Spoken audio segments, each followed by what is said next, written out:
The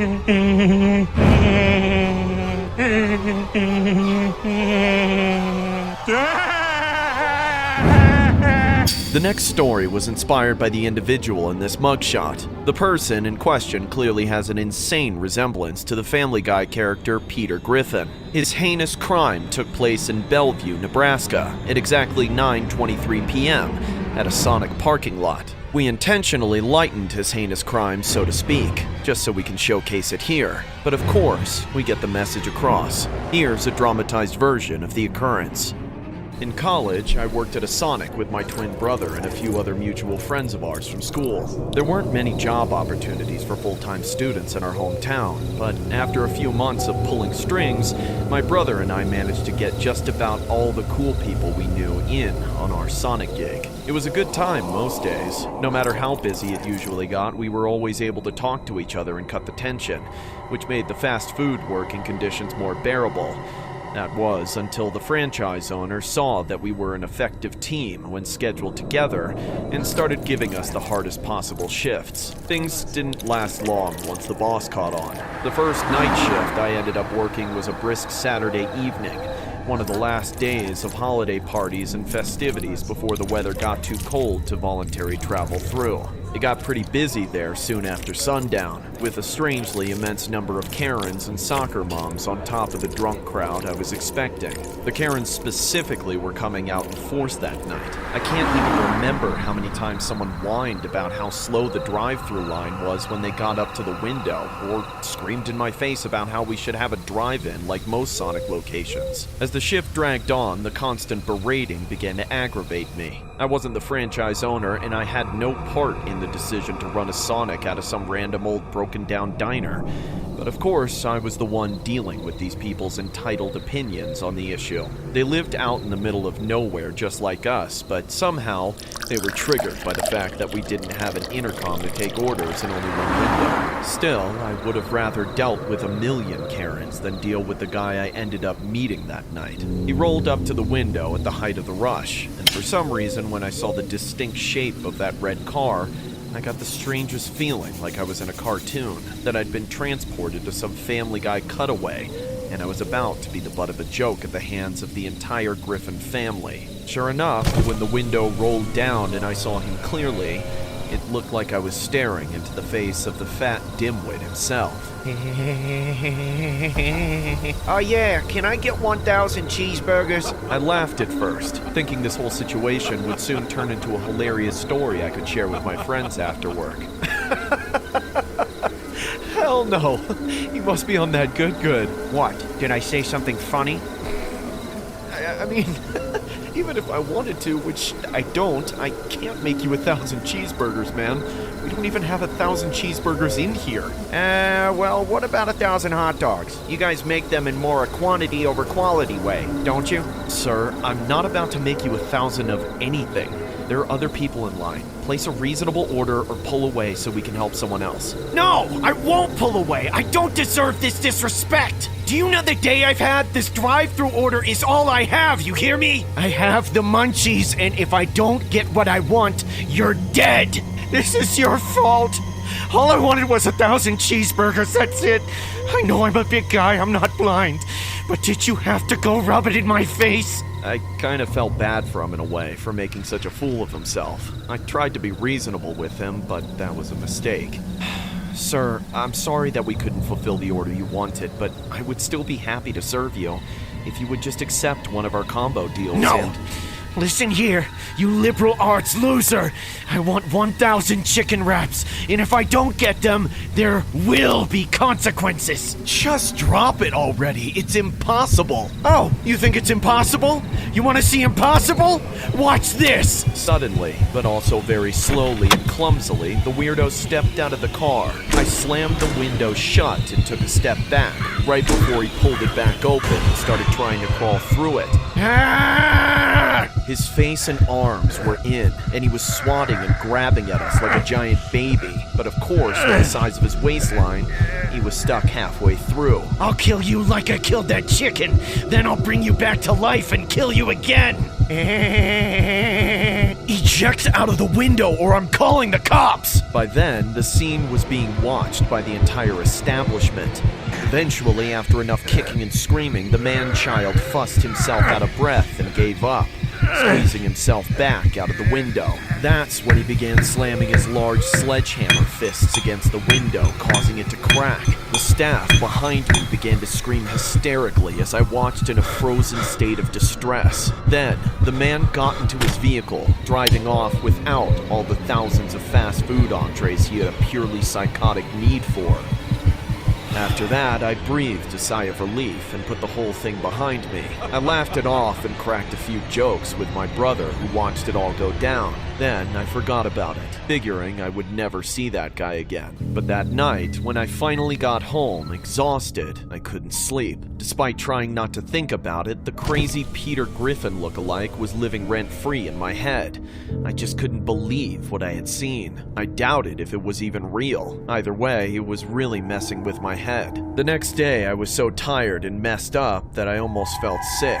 I dreaded the reality of going back for the very next night shift. I felt bad for leaving my twin brother to take the rush by himself, but I was really trying to avoid any chance of seeing that man again. I ended up calling out of work and taking the day off. I still couldn't relax enough to sleep, so I spent the whole night watching TV. The whole time, there was a nagging feeling in the back of my head. Then, I got a call from my boss. Hello? Jim, I don't know how to tell you this, but something happened at the shop tonight. What? What happened? A man drove his car through the drive-thru window.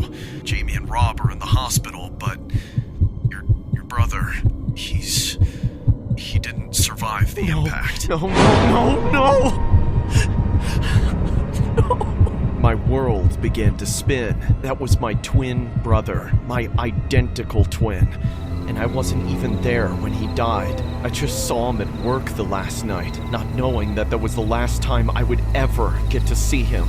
And I could have been there if I just had some grit and gone to work while I wasn't feeling my best. You just can't go back and undo things like that. The police ended up apprehending the guy, but the story only became more disturbing from there. He allegedly claimed that he did it out of revenge, but he said he failed at what he really wanted to do. He said he was trying to aim for me, but he mistook my brother at the drive-thru window for me since we looked so alike. No matter what happens to that sick, twisted man, it will never mean anything to me. Justice can never be served if it should have been me that died and not my brother. If I could go back and change things, I'd take his place in a heartbeat. Good morning, sweetheart. Are you hungry? I got lots of popsicles. You get bored.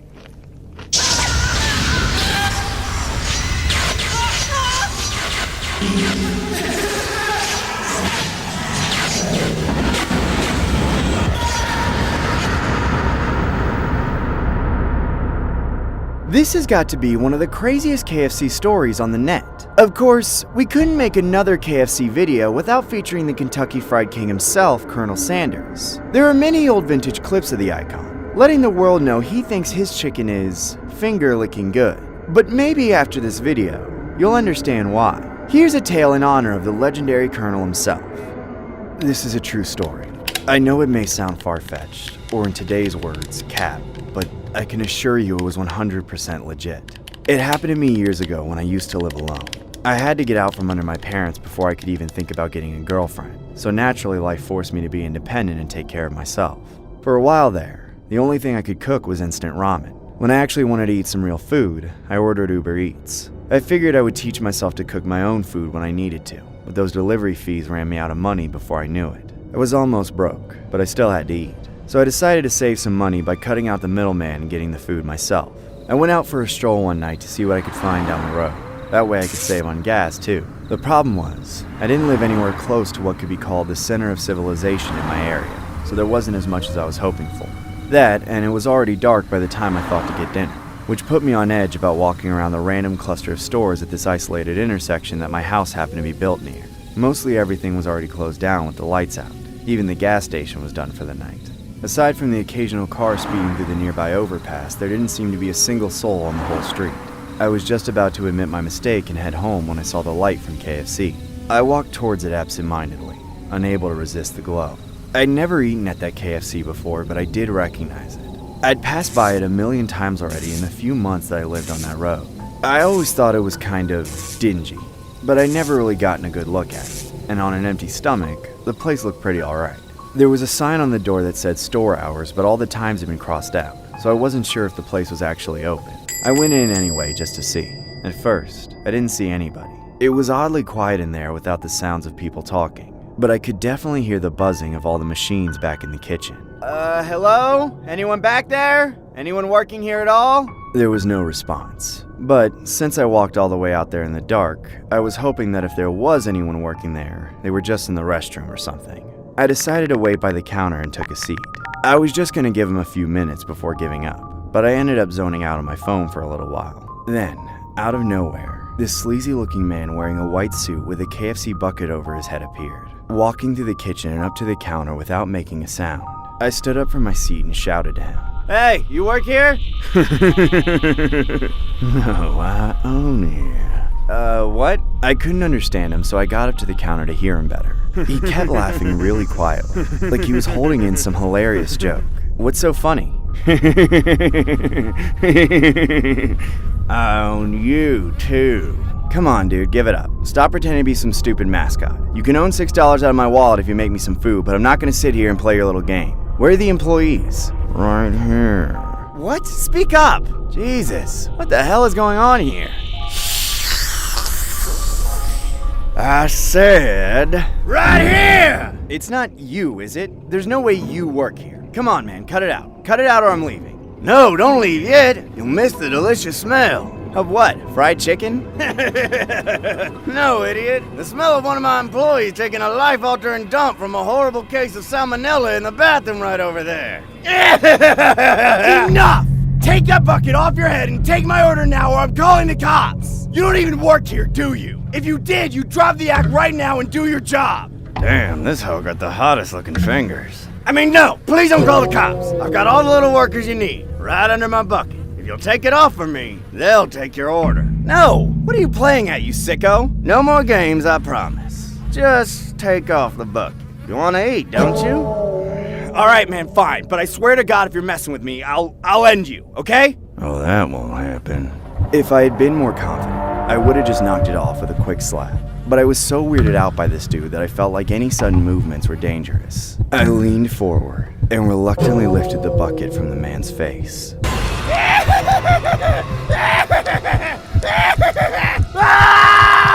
There was an entire fistful of somebody's severed fingers in his mouth.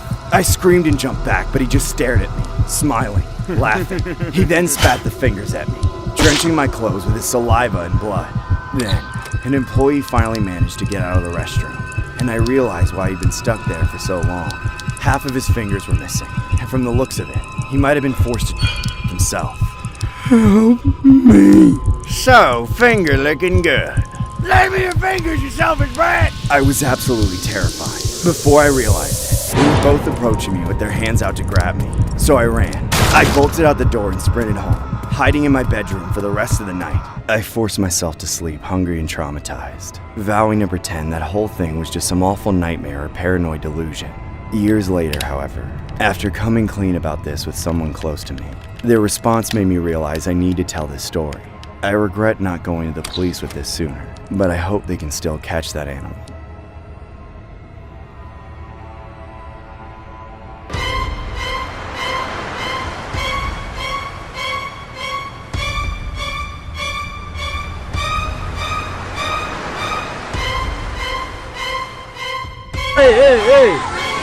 The next story was inspired by a water park mishap that occurred in Indonesia. Water park rides tend to have a weight capacity limit, or a number of persons allowed at one time, but for this particular occasion, the standard requirements were definitely not a factor due to the outcome of the accident. We wanted to create a dramatized version inspired by the alleged occurrence.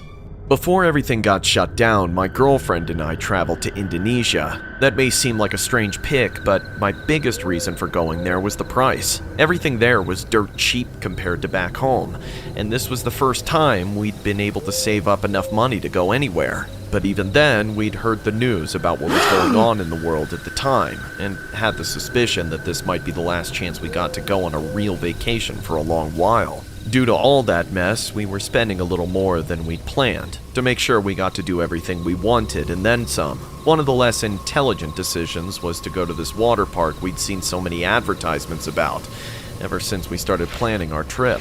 It was said to be the biggest water park in the country, with all sorts of huge, crazy rides and slides to go on. I've always been a bit of a geek when it came to theme parks and such, so I'd been thinking about buying tickets the whole time. But it wasn't until our last day there, which was also the hottest day of the entire sweltering week, that I managed to get my girlfriend to agree under the guise of beating the heat. She's always been terrified of heights and large bodies of water and drowning. But she's always been kind of scared of everything, so I usually just convince her to get over her fears. It was hard enough getting her on a plane in the first place, but I have lots of practice persuading her. I let her acclimate to the place for a little while. She seemed to be okay with the lazy river, but I've personally never heard more of a boring concept. After she wasn't on the verge of tears anymore, I said it was my turn to pick where we went. And of course, I chose the meanest, coolest water slide I could see.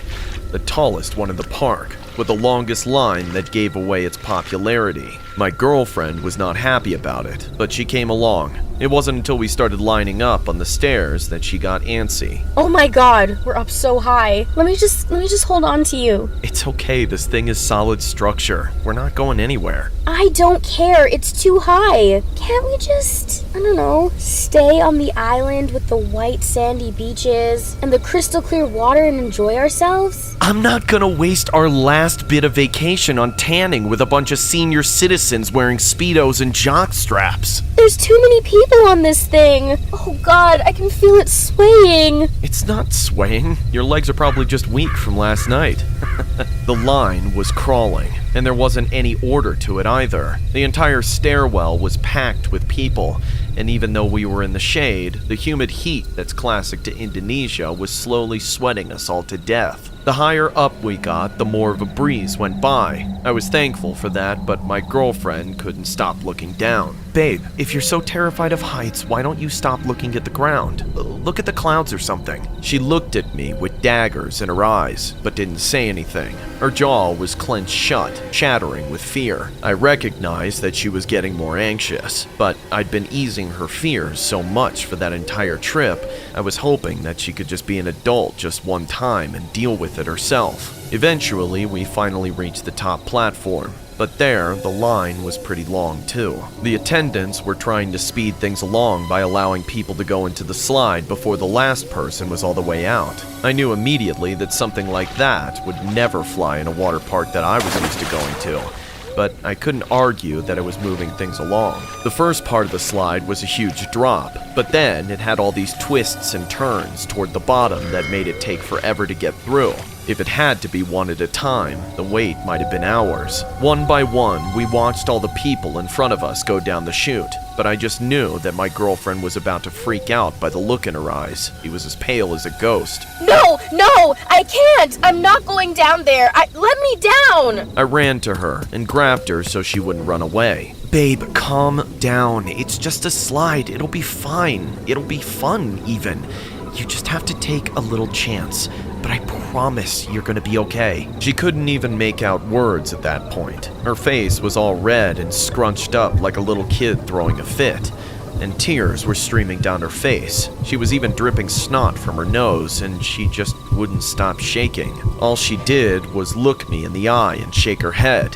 She had herself anchored so I couldn't take her any closer to the slide. I looked around and realized just how many people were staring at us. Embarrassed, I accepted the fact that I wasn't going to change her mind. Alright, fine, let's go. I escorted her down the stairs, having to force a bunch of people out of the way the entire time. I realized I was doing the water park walk of shame. I'd seen so many scaredy cats making the long walk down in my day, but I never thought that I'd be one of them. But it didn't matter, because Lord knows I'd never let my woman go anywhere on her own in a foreign country like that. When we got to the bottom, I had about 1 full second to feel sorry for myself about missing the chance to go down the slide. That's when I felt water spilling from the air, like someone was dumping water on our heads from the top of the lineup. When I looked up, I saw the bottom of the tube slide split open. Out came a torrent of gushing water, and in that stream of water, people. They fell with the flood and hit the ground like bricks. Suddenly, the entire park was screaming, panicking, and swarming the area. And my girlfriend was absolutely petrified. The water kept spilling out of the hole in the slide. To my terror, people kept falling out of it. I don't know how many people were trapped in the dark corridors of that slide before it finally broke, but it must have been close to 30. There was this grotesque pile of unconscious injured patrons right beneath the break. Thankfully, nobody died that day, but many people were seriously injured. Of course, I've had to pay more real attention to my girlfriend's anxieties, because now she believes she's some sort of clairvoyant. What's worse is I just can't enjoy water slides like I used to anymore, because I can't help but think about what it would have been like to be trapped in such a strange, mysterious tube.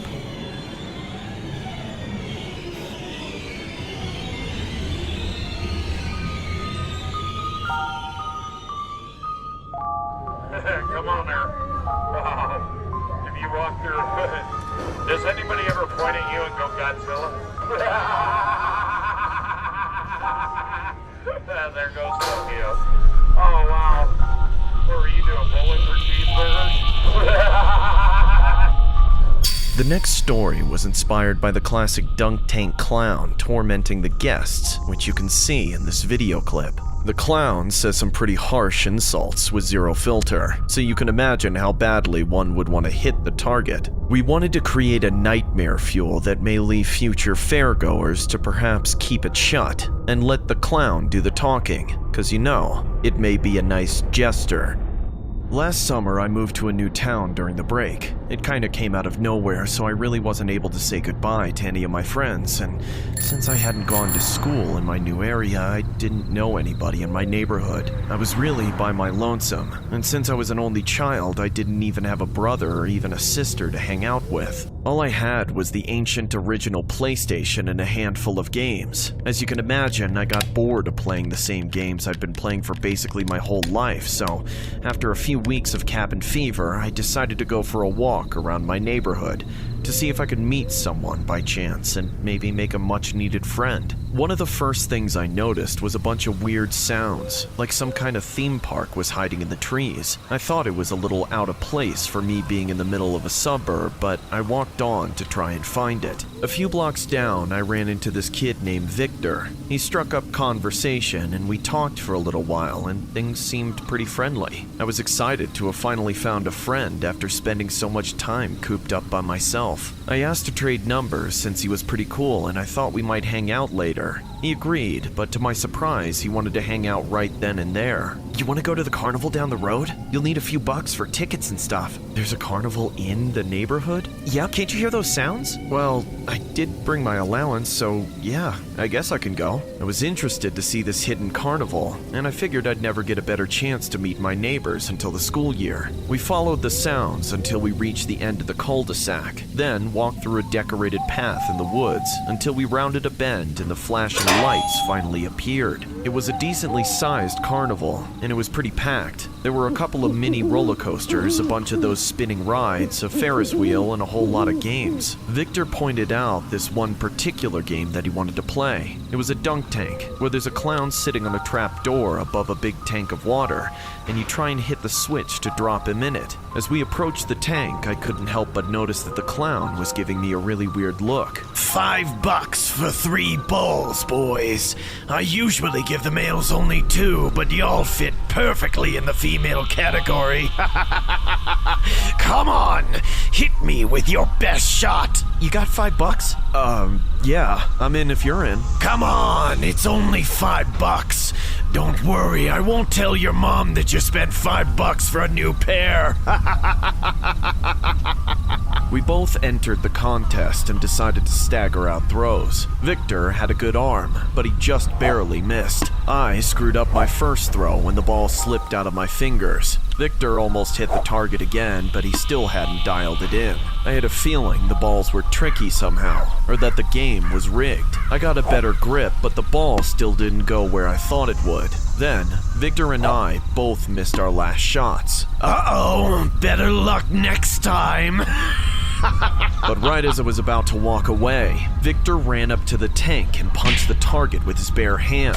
The clown went straight down into the tank and immediately started flailing and freaking out, screaming and cursing at us. You little rats! Do you know how long it took me to become a clown?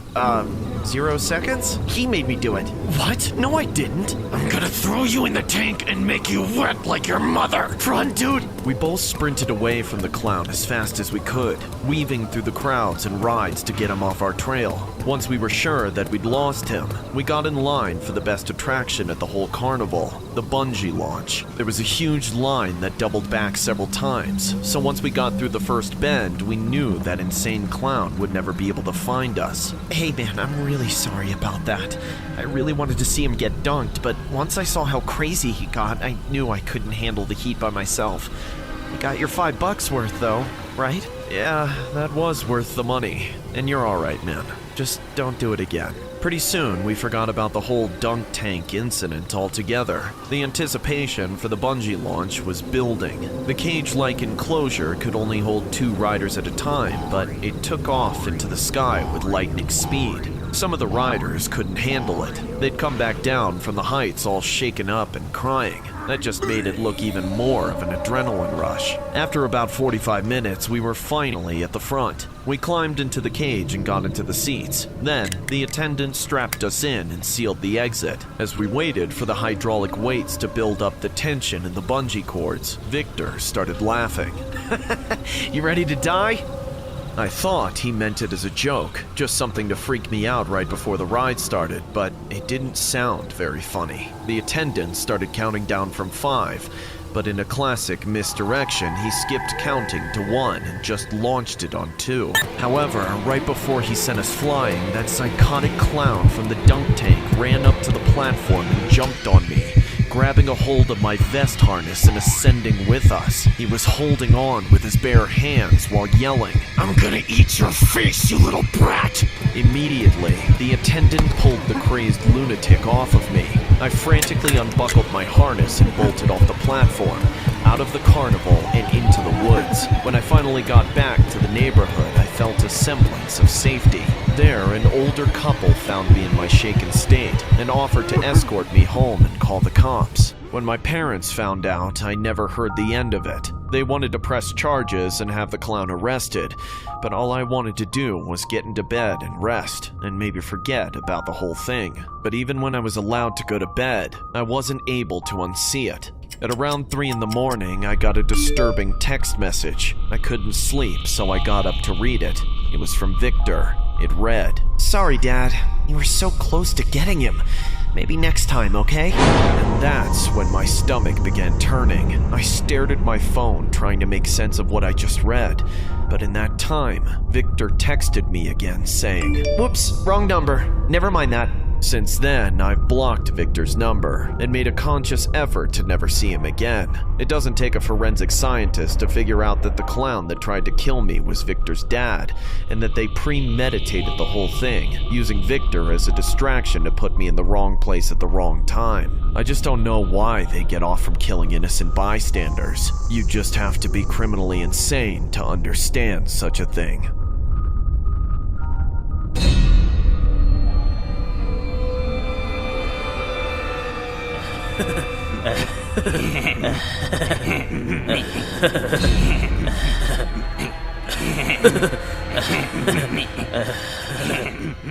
The next story was inspired by this infamous mugshot. Now, I know what you're thinking. This isn't a Family Guy character, so why is he in the video? Well, we couldn't help but include him as he fit the bill perfectly for this real-life cartoon lookalike series.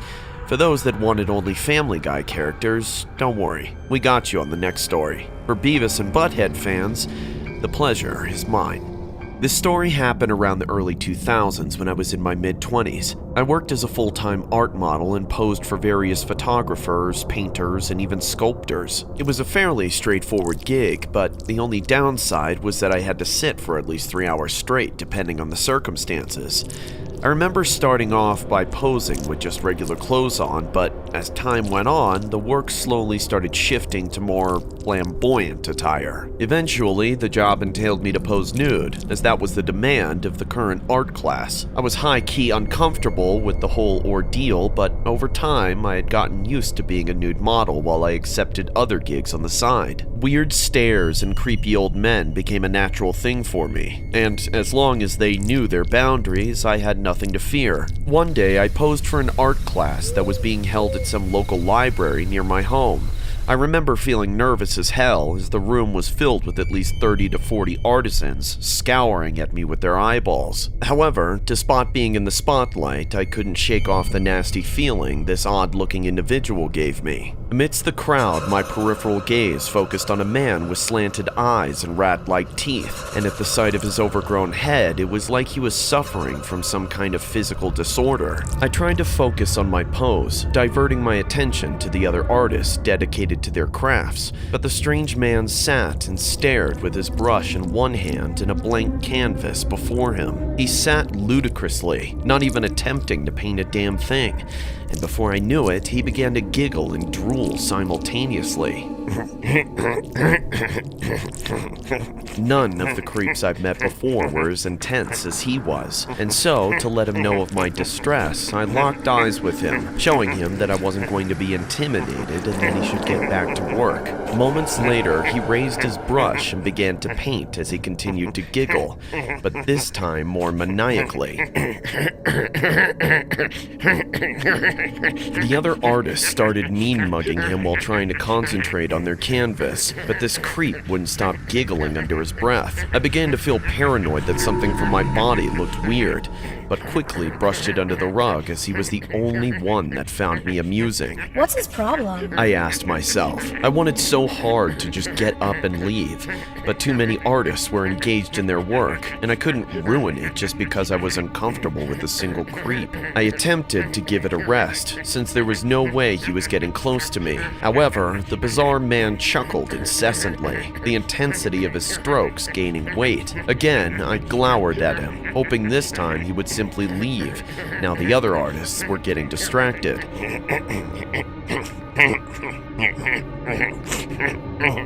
However, he didn't stop. Instead, he continued to stare as he giggled and drooled a puddle, unfazed by the amount of attention he was beginning to draw to himself. And when he could no longer hold it in, he burst out in laughter, provoking me even further, until I lost control of my temper, standing erect as I constantly yelled at him.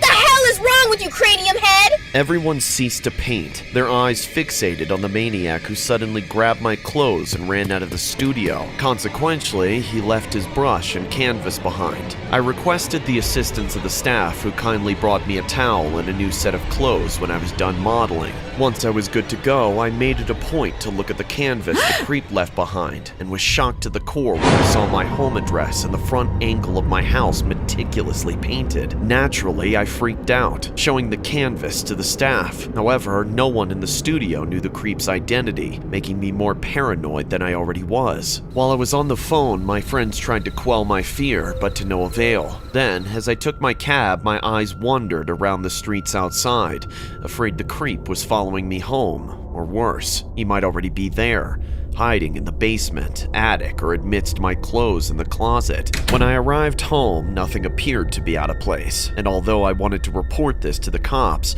I didn't have a name or anything that could lead them to him. So, as the days went by, I constantly heard noises and occasional creaks throughout the house, prompting me to pause while preparing dinner and preventing me from hitting the hay. I assumed that I was paranoid, and that making direct eye contact with him left me with nightmares whenever I had the chance to sleep. But still, there were no signs of him anyway, leaving me with a bit of relief. Then, one night, while sitting on a chair in my bedroom to watch a movie, the comfy pillows begged me to shut my eyes for a good night's rest. However, moments later, I felt something wet on the floor as I walked toward the bed. It was slimy and absolutely disgusting. When I noticed the strange liquid oozing from under the bed, I cautiously took a peek and was baffled to see the familiar smile and massive head of the creep who came to the studio days ago. His eyes were a blackish hue and he drooled relentlessly. Then, without hesitation, he grabbed my feet, attempting to pull me under the bed. I lost my balance and fell to the floor. Then, we both struggled in a tug of war. You're not going anywhere, lady! The creep said. Leave me alone or I'm calling the cops! I replied, unwilling to give up. Then, I managed to break loose, kicking his large forehead. And as I got to my feet, I raced to the stairs until I exited the house with the maniac behind me. Where are you going, Mona Lisa?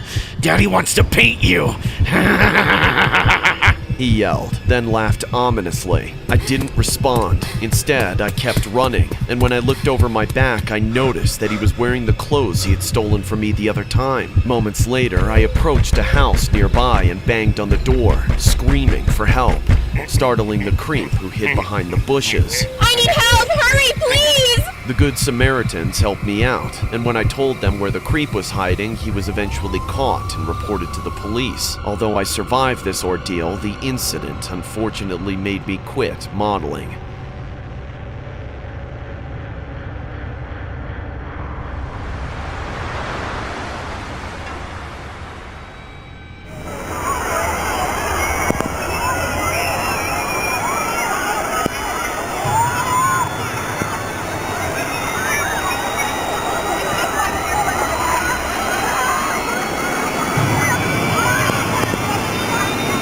Water park waves can be a frightening thing, especially for those that don't know how to swim.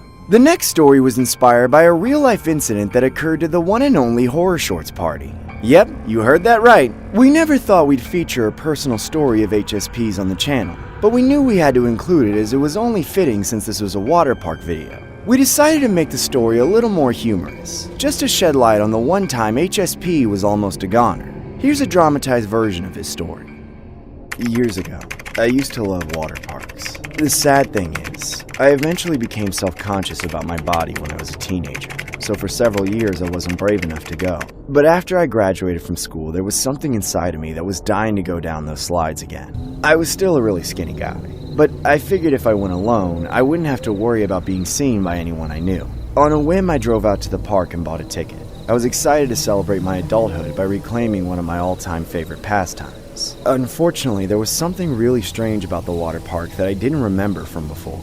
Something that, on the one hand, made me feel a little better about myself, but also just weirded me out. There were so many fat people. As soon as I got in line for the security check, it was the first and only thing I could notice. There didn't seem to be a single normal-sized person except myself and maybe one or two of the employees. But even they were up there too. I felt like I had to pinch my nose and hold my breath while waiting in line, or else I'd be crushed by the sweaty, smelly obesity packing into the confined space around me.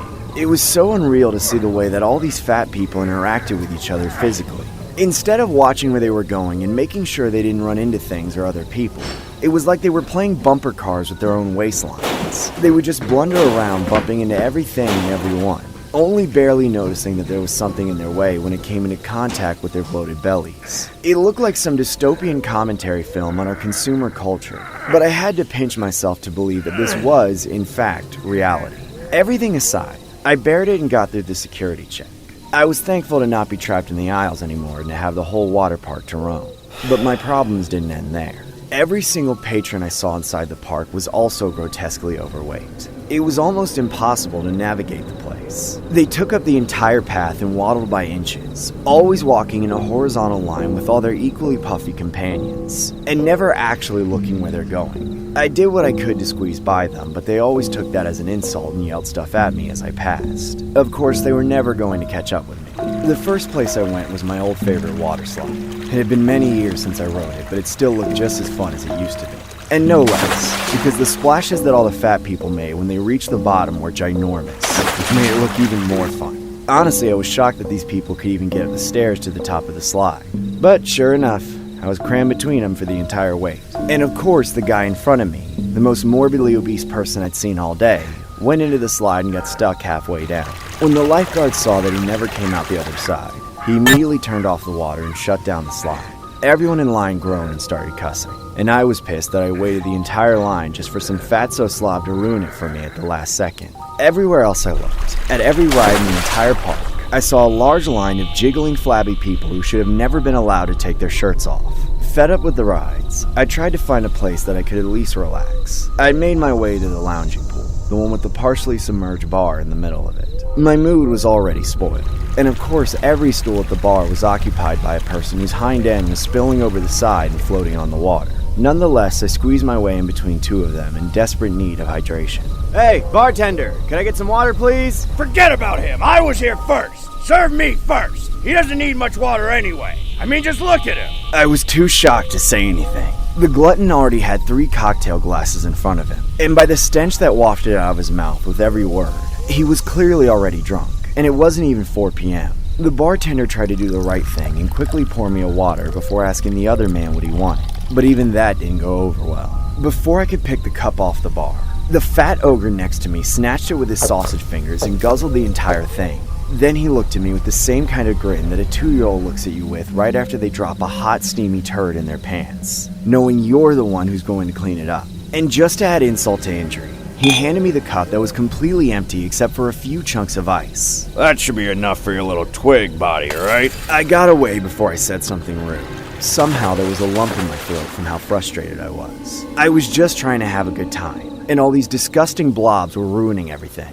And on top of that, I felt more self-conscious than I did when I was a teenager, because I had never been made to feel bad about being skinny by some lazy fatso. I was about to give up on the whole thing. I thought that I had obviously missed some sort of memo on this water park, because it seemed to be meant exclusively for fat people. The only hope I had left for the water park was their newest attraction, which looked like a really big pool with a fake beach on one end. I couldn't tell what was special about it at first, except that it hadn't been there the last time I was here. There were these little waves propagating through the water, but I thought it was just from the presence of hundreds of fat people slopping around wearing inflatable rings. I saw a clearing on the far end of the pool opposite the entrance and decided to make my way there, squeezing between the tightly packed sea of rubber and fat until I finally reached a floating boundary line. I was confused why this boundary was here, as there was a good 6 feet before the wall that I would have loved to have to myself.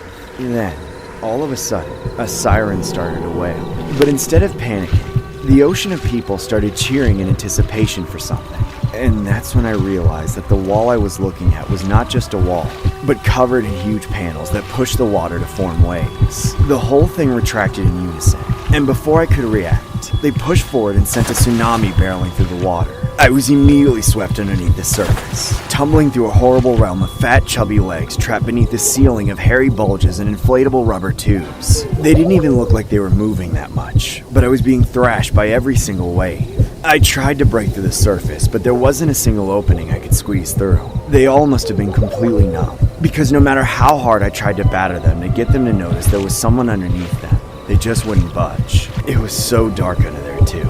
I started to run out of air. Panicking, I tried to punch someone in the crotch, as I knew that would get their attention. But of course, all they did was reflexively knee me in the face and kick me away without even thinking twice. That knocked the last gasps of air out of me. And then, everything started turning to black as I drowned in a sea of people and blacked out. When I woke up, a fat, sweaty, greasy nurse lady was giving me the breath of life. I pushed her face away in disgust and turned over to expel the water from my lungs. One of the most painful things I've ever done. Now, little boy. That's no way to treat the lady that's saving you. Leave me alone, I'm calling the cops! Show some respect. I should call the police on you, you disgusting peeping Tom. I was in utter disbelief of the entire situation, incapable of thinking of a single thing to say. As soon as I was able, I got to my feet and started walking away at a moderately brisk pace. You get back here! Somebody stop him! I didn't even have to make a run for it. I knew there was no chance in hell of any one of those blobs keeping up with my walking pace. I've never gone back to a water park since that day, but at least I lived to tell the tale. This is the story I reference whenever people bigger than me try to tell me to eat more. I tell you, the people of this country are revolting, not in the way they should be. Hey, bartender, can I get some water, please? Forget about him. I was here first. Serve me. This amateur sketch resembles what many of you say the Rat Man looks like. Right there. This is the remarkable story of the Rat Man. Ollie, just hold on.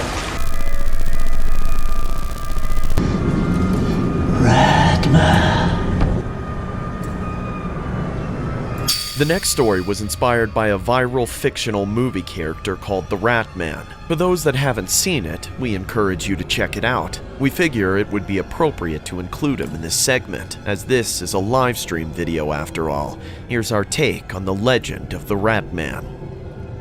The following footage was discovered deep in the woods by a search party that went looking for 2 missing college students.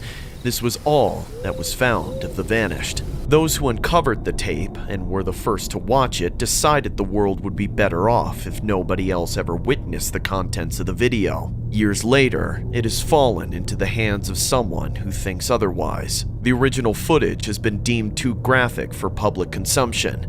This is a shot-for-shot adaptation of the events dictated in the footage. Viewer discretion is advised. These woods are pretty creepy, right? This'll work great for the movie. You think so? What about me? How do I look? Pretty good. A very fair virgin for the witch's sacrifice. You creep. Come on, let's go deeper. We were just trying to make a short horror movie for our drama class based on the Blair Witch movie that had recently come out. The forest on the outskirts of the town seemed like the perfect place for a dark and mysterious setting. These woods were home to their fair share of urban legends from people around town. Of course, we didn't take any of that seriously. We just thought it would build a good atmosphere. Ah! Ew! Oh my god! Look at this! What? What is it?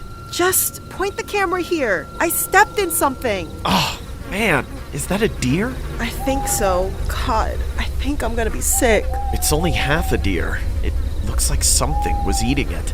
Must have been a bear. We stepped in its leftovers. Shut up. Don't get all investigative on me. This doesn't have anything to do with the movie. Not unless we improvise. What do you say? Do you think we can work this into the script? I was trying not to seem as shaken as I was, but there was something in the back of my mind that I couldn't deny. If a bear had killed that deer, it would have just left the carcass out in the open, but for some reason, it had been partially concealed by dirt and leaves.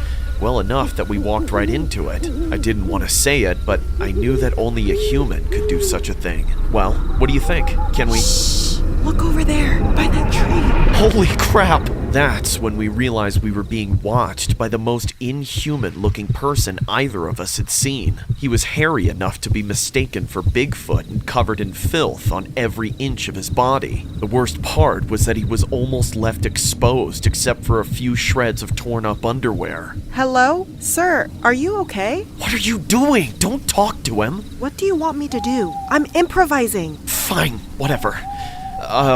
What's your name, sir? Do you live around here? Do you need anything? Like maybe some clothes? Ratman. That's disgusting. Ratman? Who the hell is Ratman? What if that's his name? Is that your name, Ratman? Ratman. Live there. Ratman.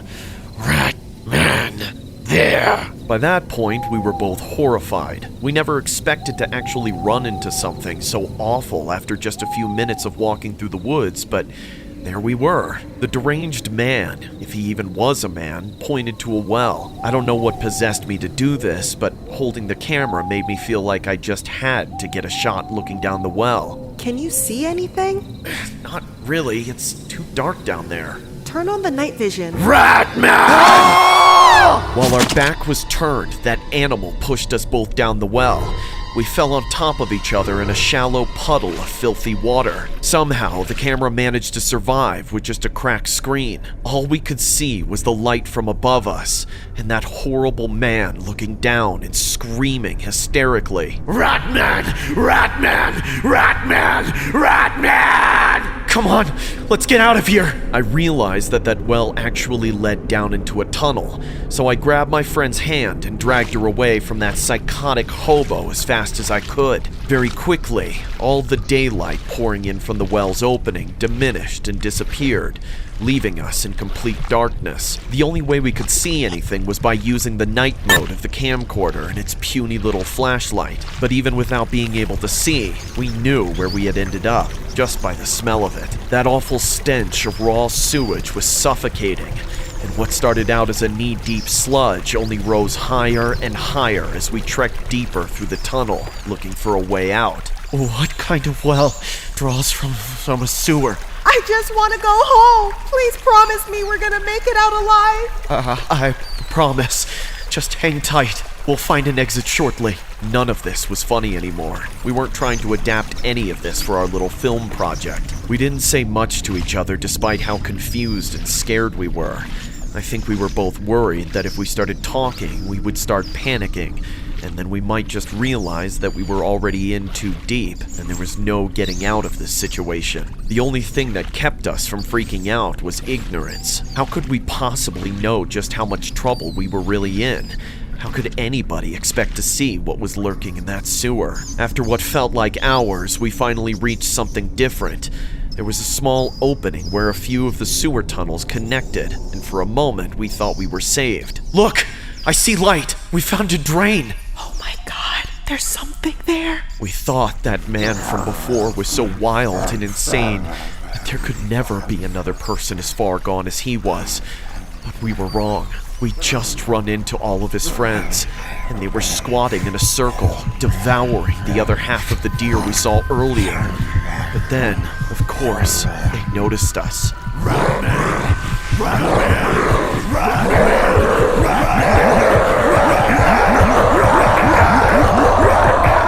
We thought if we just backed away slowly, we could figure out another way, but we had no idea that we were already cornered. That's when I saw my friend getting devoured in one bite by the unholy Ratman creature, a demon spawn from the sewers of hell itself. That thing, it was a horror beyond the most twisted imagination. I turned tail and ran as fast as I could, screaming for help and forgetting about the camera. Ah! Somebody help me! Please! Ah! Ah!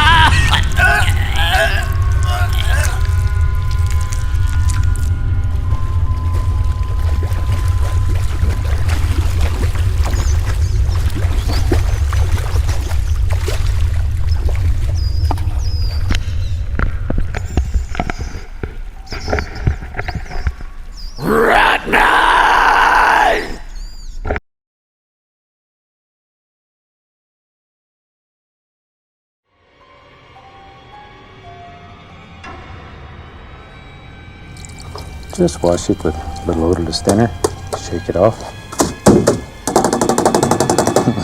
beat the devil out of it, and go about your business. The next story was inspired by a Bob Ross conspiracy theory called Happy Little Accidents. For those who don't know the conspiracy, here's a dramatized version of it in honor of the great Bob Ross himself. Years and years ago, a friend of mine and I got interested in painting on a whim. I remember the night we found ourselves at the craft supply store. We had to drive to the outskirts of town to get there, and we'd only managed to arrive less than an hour before the store closed. We thought it would be a quick trip, but that particular store had some bad energy. The lights were so pale and dim that they made the whole place and everything in it look fake. There wasn't a soul in sight either. We both looked uneasy, but we continued on until we found the aisle with the acrylic paints we wanted. That's where we met that man. We first saw him from down the aisle, staring at the rows of paint tubes and muttering to himself like an insane person. But we couldn't see his face, as it was hidden behind his afro. Unfortunately, he was standing right in front of the same stuff we wanted to look at, so I had no choice but to engage with him respectfully. So I had to ask him to move. Maybe I could use some Prussian blue, or a little bit of gray, maybe a little black. I don't know. We approached him cautiously, but the moment we got close, his head twitched so fast that I thought his neck would snap. I'm sorry, sir. Could you step aside so we could look at these paints as well? The man turned his head in a complete 180 like something out of The Exorcist, and smiled at us while saying in a sweet old man's voice, "Oh, I'm sorry, young man. I didn't see you there. Here you go." No problem, sir." An awkward silence ensued as the creepy old man reverted his head at us saying, "Call me Bob. So, how long have you boys been painting?"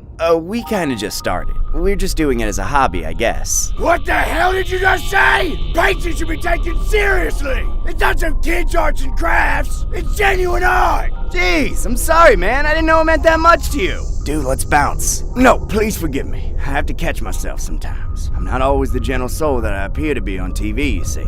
Wait, you're on TV? Of course I am. I may not look it right now, but I'm actually Bob Ross. Yeah, that's right. I'm the most famous painter in the modern world. You've seen my program, haven't you? I bet you two could learn a lot from it, but damn it. I forgot. The network just canceled it. Such a shame. But hey, I could fire up the old studio and give you two a private tutorial if you want. I'm sorry, but I can't make it. I got plans for the night. I guess I can stop by. Just gotta pick up some colors and brushes. Why don't you put that red paint back?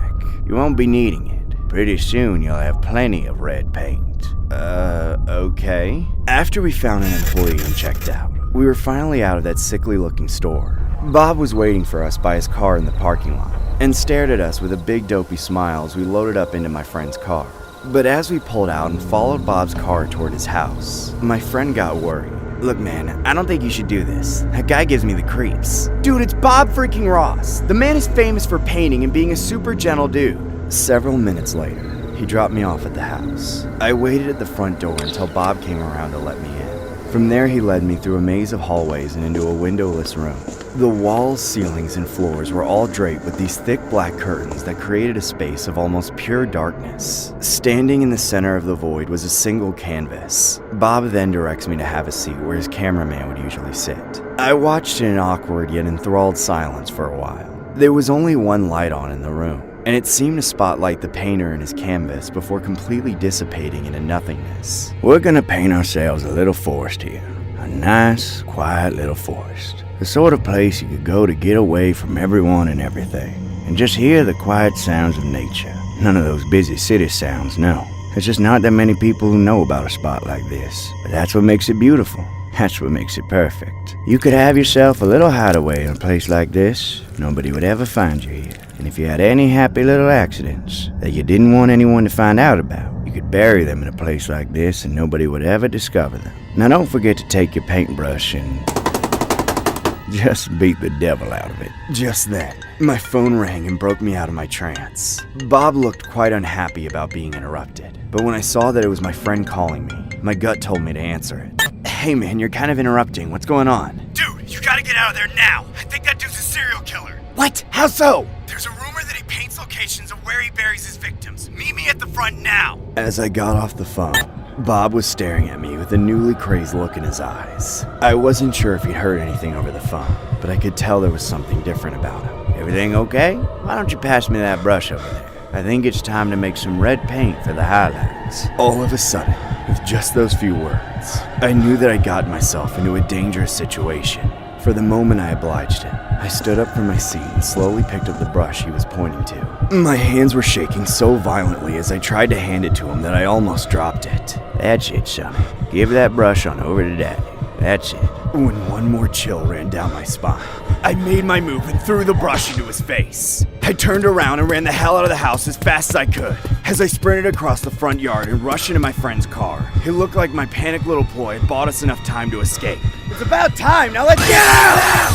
Get out of the car! You thought you could escape? Not on my brush! Ah! Out of nowhere, Bob smashes my friend's side of the window and yanks his entire body out of the vehicle. I looked all around in the darkness of that night, trying to think of what I could do to get away. But it was no use. Bob? Bobby? Where are you? Ain't that a thing of beauty? Nobody else will ever find them here. Nope. A place where you can hide all your happy little accidents. Isn't that wonderful? I'd call all my paintings happy little accidents if I could. But out of all the places I've buried them, I think this one's my favorite. Now don't forget, folks, grab your paintbrush and just beat the devil out of it.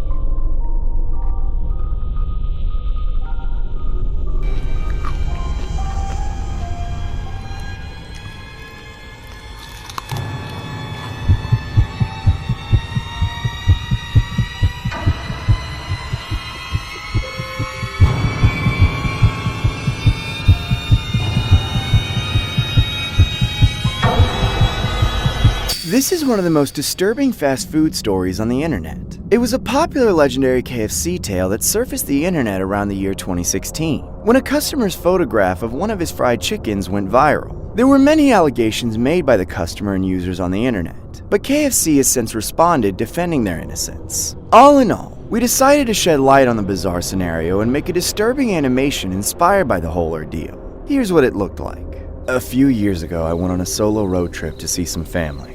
I was forced to leave later in the day, as I had to finish up my last shift at work for the week before getting my time off.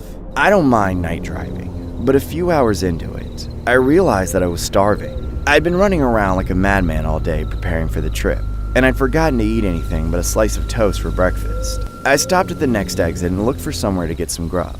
Unfortunately, I found myself in one of those desolate stopover towns where a bunch of sketchy gas stations, cheap motels, and greasy fast food joints were cluttered around the intersection of the interstate and a random rural highway.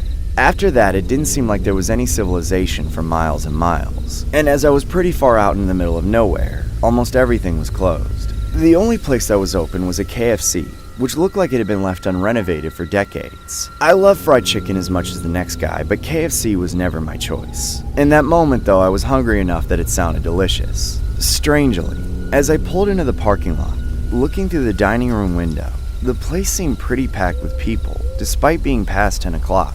But the moment I walked in, I caught a whiff of something nasty, like rotten milk. And as I pinched my nose, I was struck with another realization. The place was actually almost empty. The shapes that I thought were people were actually just a ridiculous number of cardboard cutouts of the Colonel, hauntingly bent out of shape and fixed into place to make it seem like they were sitting at the tables or waiting in line. All of them seemed to stare at the front door, and many of them had been scribbled on, like some kid with a Sharpie tried to pull a prank on the place. The only real person in the dining room was this hulking brute crammed into one of the corner booths, chowing down on a huge order of fried chicken. He looked a little special. Like that thing from the boonies. He was huge, but his face was deformed, and his proportions were all out of whack. Thankfully, he didn't look up from his food, so I ignored him. I put aside my questions about the Colonel cutouts, and figured the owners were just trying to appear as though they had more business than they actually did. The place didn't smell great, but the way that lame giant in the corner was feasting led me to believe that the food couldn't be that bad. I approached the counter, where unfortunately the red flags continued to go up. The cashier behind the register was the palest, greasiest, scrawniest country local I've ever seen. He was so short that I had to think his growth must have been stunted or something. Like he was inbred out of some 5th generation ranch. And when he smiled to greet me, his teeth took me for quite a shock. Many of his teeth were missing, and the ones that were left were crooked and coated with plaque. "How may I help you?" I just need a second to look at the menu. Not a KFC regular, I see. No, not exactly. You from around here? No, just passing through. Going far? I don't know. How far is far to you? Are you traveling alone? That's none of your business, respectfully. And I'll take a number 1 with a Coke, please. That'll be right out, tumbleweed.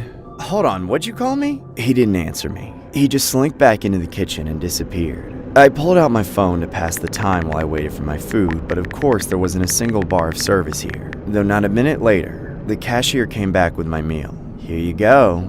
Enjoy. I already knew just by how quickly the food came out that it wasn't going to be fresh. He picked up some stuff that had probably been sitting out for hours. For a moment I considered leaving and looking for somewhere else to eat, but I'd already spent the money. And my stomach was growling so loud that I'd eat just about anything as long as it was warm. I sat down and took out my food.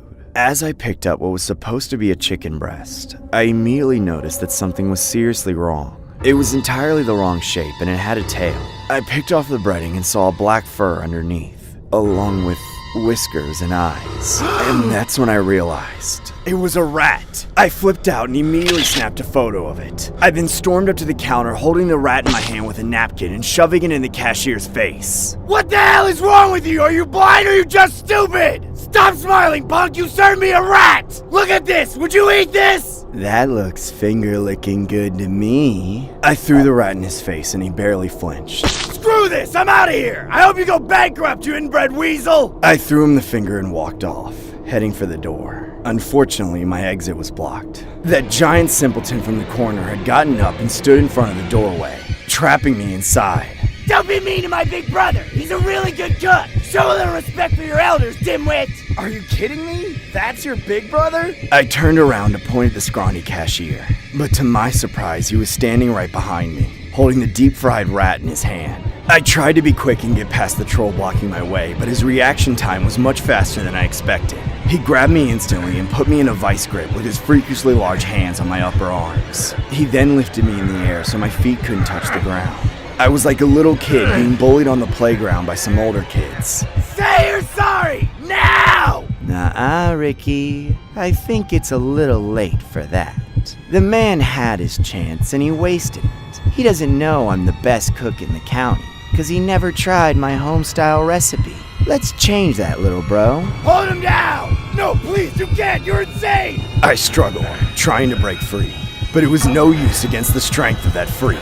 The cashier attempted to force open my jaw, but I clamped it shut. I wasn't going to let him put that rat in my mouth. I gritted my teeth, waiting for somebody to come by and put a stop to this, but nobody came. An eternity seemed to pass by without a single car passing, and that's when I realized I was so far out into the country that I was beyond help. I was in their territory, and they knew it. All the cardboard colonels were staring at me, waiting for me to obey.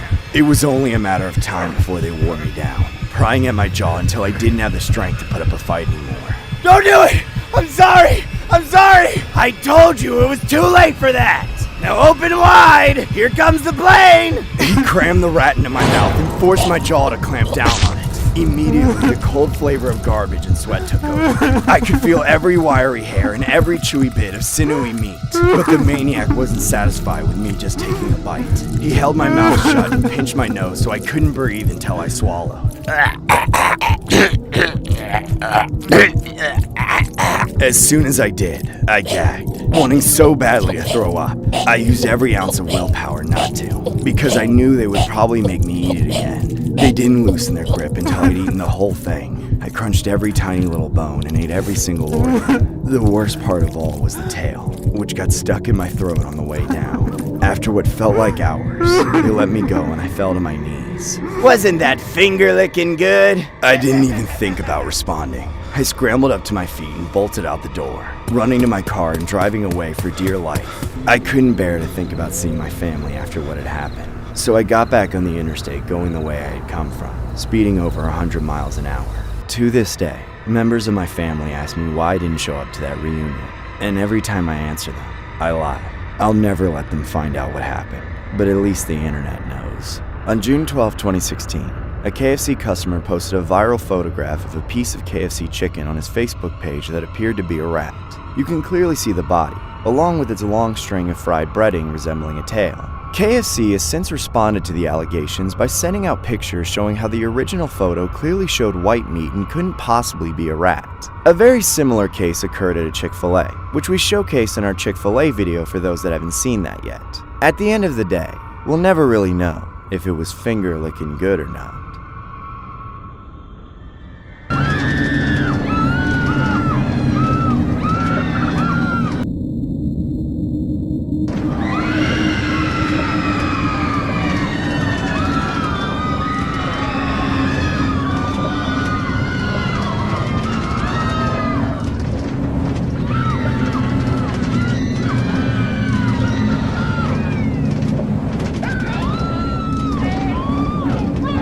The next story has got to be one of the most chilling stories ever told on the channel. Here you can see what looks like a couple of innocent-looking females riding a carnival ride. But there's something extremely disturbing going on that you probably may not be aware of. Here's a dramatized version of the occurrence, as well as more context during and at the end of the story. I've always been a huge fan of carnivals, and I would attend them every summer. The majority of rides, such as the roller coasters, were an obvious choice for thrill seekers such as myself. And one of my all-time favorites is the classic steel roller coaster with its steep drops, sharp turns, and of course its exhilarating loops. As I fell in line, I could hardly breathe from the congestion, but convinced myself that it was worth the wait.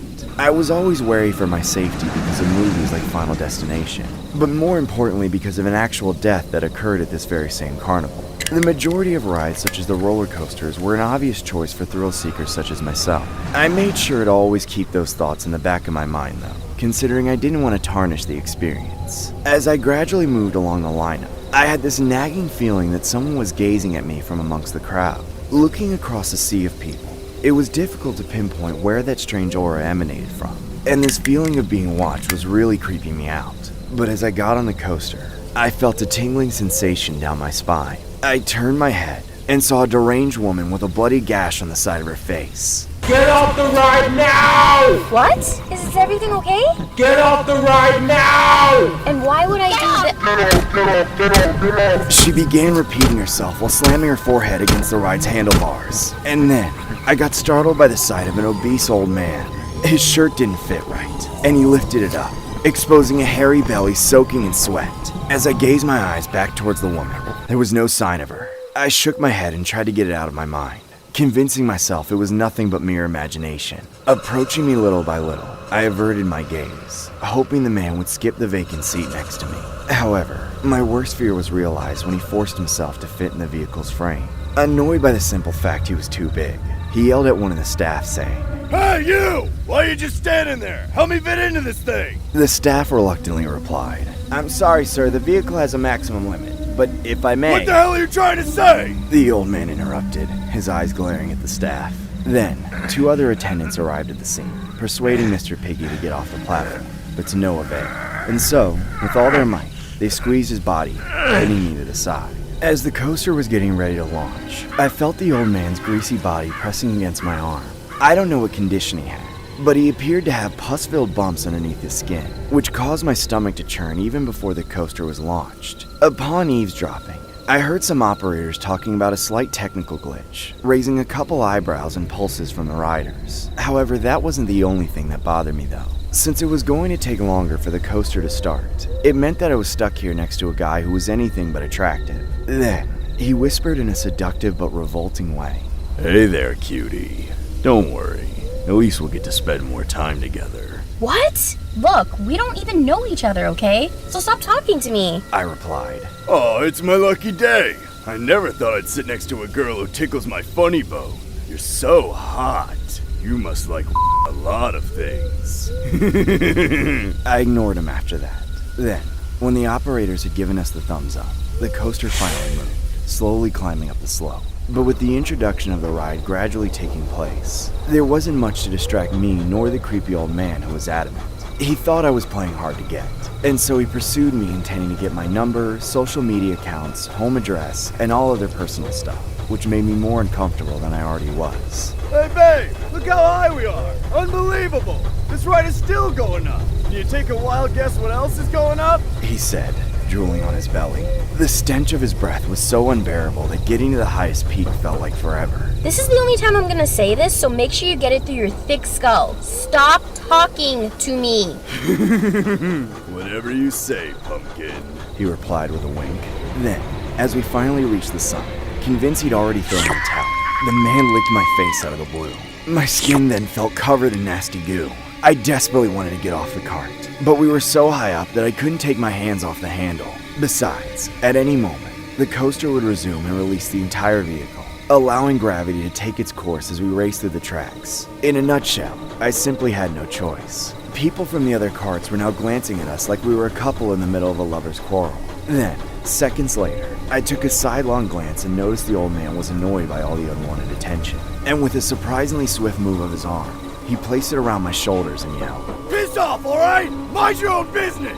I know my girlfriend's chickening out, but that's why I'm here! All she needs is me!" I looked him in the eyes and said, Cut it out, will ya? When was the last time you looked at yourself in the mirror? Who would want to have a sweaty, stinky wild boar for a boyfriend?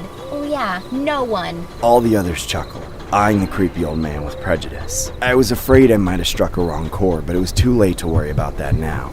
Besides, this would all be over in a jiffy. Then, as the ride was released, allowing momentum and acceleration to guide a thrilling experience, the creep beside me started trying to unbuckle my seatbelt. Amidst the air resistance, I yelled, "Are you nuts? What the hell do you think you're doing?" His eyes never left my seatbelt. Then, as his gaze returned to me, he smiled a sinister grin and said, "This is gonna be a wild ride, baby!" Stop it! Get your hands off of me! He continued to yank the seatbelt until it finally came off. And the next thing I knew, my body was swinging around like a twig.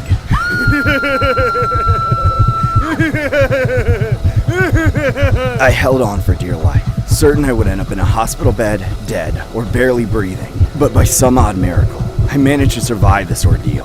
The ride came to a stop, and that's when the other riders started engaging in a fight with whom they still thought was my boyfriend. Then, moments later, the attendants came to my aid.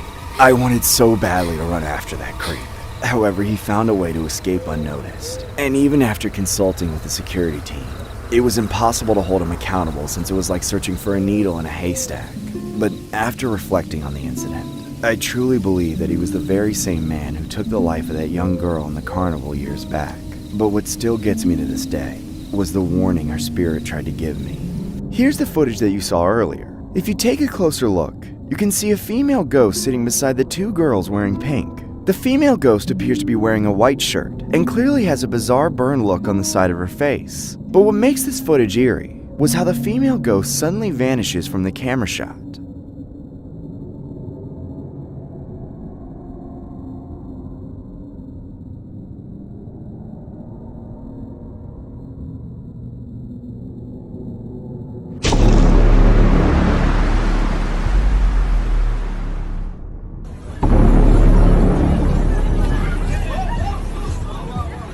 This has got to be one of the most spine-tingling footages on the net. The mishap took place in Israel and has made headlines across the internet. We don't want to give too many details away and would much rather have the animation speak for itself. Here's a dramatized version of the alleged occurrence.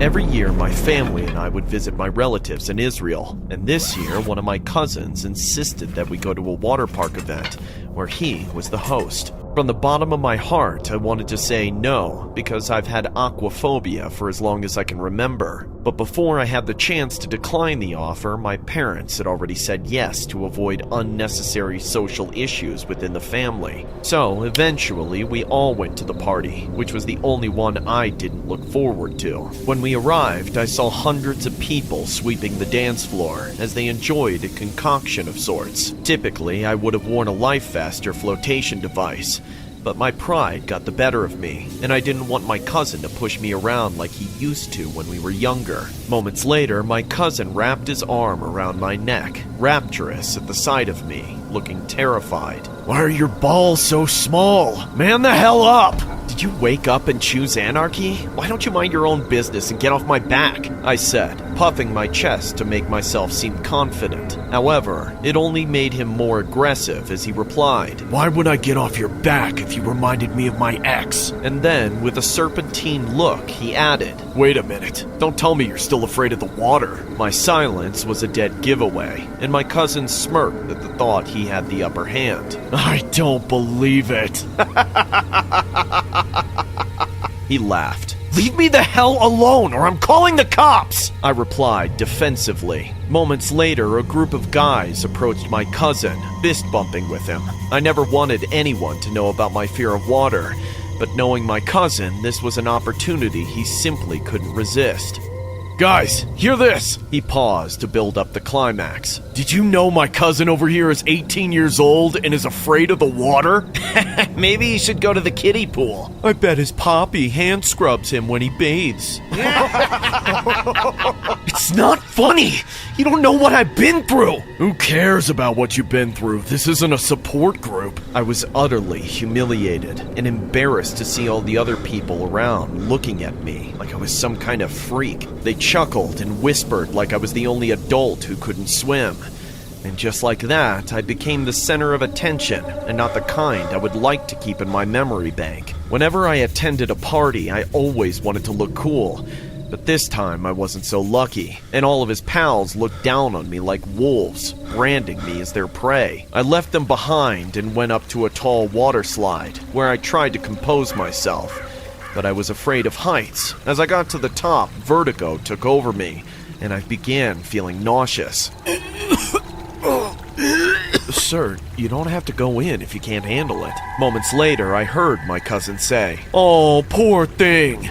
You're as pale as Michael Jackson. Come on, dude.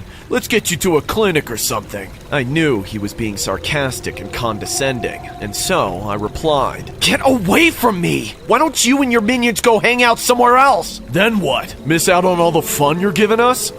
Not a moment too soon, he pushed me so hard that I lost my balance, falling into the tall, dangerous water slide. Ah! As I made it to the end of the slide, I instantly submerged into the water and struggled to stay afloat. Help! Somebody help! I struggled in the water, but no one paid attention. The music was so loud that no one could hear me scream for help, and everybody was in party mode, too drunk to notice an emergency. Moments later, one of the floaters came close enough for me to hold on to, and then I paddled my feet until I reached the gutter and got myself out of the water. After that, I looked straight ahead and saw my cousin giggling as he high-fived his buddies. I knew this would happen. I was full of regret. I did everything possible to avoid my cousin and his group of obnoxious teenagers, and so I bought a life jacket and kept it on at all times, just in case they ever found me again and decided to pull off another cruel trick. And then, moments later, I reached the wave pool, which simulated actual waves produced at sea. Again, it was the last place I wanted to be, but when I saw my cousin and his friends wandering around, my heart pounded fast, and I was afraid they'd do something so terrible that I could lose my life. So, when I had a few options left, I took advantage of blending into the crowd who were in the pool and held on to one of the donut floaters. However, as soon as I got in, I couldn't tell which was worse, being bullied by those ruffians or holding on to dear life amidst the waters I feared so much. As large waves approached, I shut my eyes and braced for impact, while the muscles in my body constricted. But despite being surrounded by several people, I could see my evil cousin hop in the pool and approach my direction. What the hell is his problem? Why can't he just leave me alone? I hate him. We both locked eyes as he made long strides towards my direction. Then, all of a sudden, I was no longer bashed by waves. Instead, I felt a deadly suction force pulling my legs. At first, I thought it could have been my cousin or any of his friends trying to give me a good scare. But what happened next turned out to be my worst nightmare. The unidentifiable force that yanked my entire body towards the center was 2 times stronger than the Earth's gravitational pull. So, as I glanced at the people around me, most of them were yanking themselves out of the pool, leaving me behind, along with several vacant donut floaters. Help! Somebody help! I'm over here! I frantically called out to anyone who could hear me, but when I looked at the people on land, all they did was whisper to each other and take videos of me as if they didn't care. So, I cussed in frustration, calling out to my parents, who were probably busy chatting with my relatives, unaware of my impending doom. Nevertheless, I paddled relentlessly, even if it seemed impossible for me to escape. Then, moments later, a life buoy was thrown at me, and immediately I clung to it until I was safe again on land. Witnessing the perilous sight of a sinkhole forming at the base of the pool, sucking in everything in its path. And then, I saw my cousin, who took a moment to glance at me before he completely disappeared, along with the floaters that were left behind. Help me, Jake! Grab my hand! Ah! His eyes spoke of fear. However, there was nothing else I could do. It all happened too fast, and I barely made it out alive. And that's when it occurred to me that I almost died too. To this day, I feel sick to my stomach, knowing that some supernatural force took my cousin away. But like the saying goes, better him than me.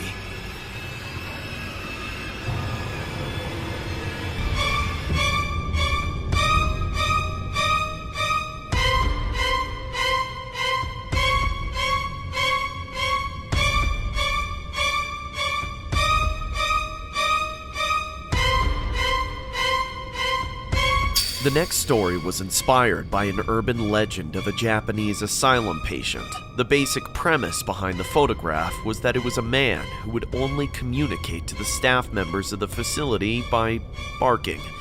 Yes, that's right. He legitimately thought he was a dog trapped in a human body, which explains why he was only seen wearing a dog mask. Here's a dramatized version of the bizarre urban legend. There was once a mental hospital, otherwise known as an asylum, that was located in an undisclosed rural area of Japan. The asylum was rumored to hold an approximate 300 patients, which was one of the largest among all the countries in the world at the time. In my early 20s, I used to work full-time in the facility, while becoming a devoted nurse to the patients struggling with anxiety and depression, since it was something I understood. While working in the facility, I noticed that many patients didn't have much appetite, despite our efforts to cheer them up. So, as a result, they remained emaciated, staring blankly at the ceiling, callous of the people and events happening around them in the cafeteria and lobby areas. However, this didn't surprise me, since most people in Japan are known for their high metabolism, except for this one patient who caught my eye. He was unlike the others. He was tall, gigantic, a massive specimen of a man, over 400 pounds of raw man meat. I had never seen a human that enormous in person, let alone the internet. The size of his fingers was probably the size of my forearms. Every time he was seen outside of his confinement, he would walk ever so slowly as he struggled to yank each of his legs forward. But what made him more peculiar was the dog mask that always covered his face. Was he so ashamed that he felt it was necessary to conceal his identity? I had no idea, but I admit that I was curious and determined to support him, hoping I could pull him out of the shadows. But it was onerous to dismiss the way he resembled a giant dog walking around, acting like one.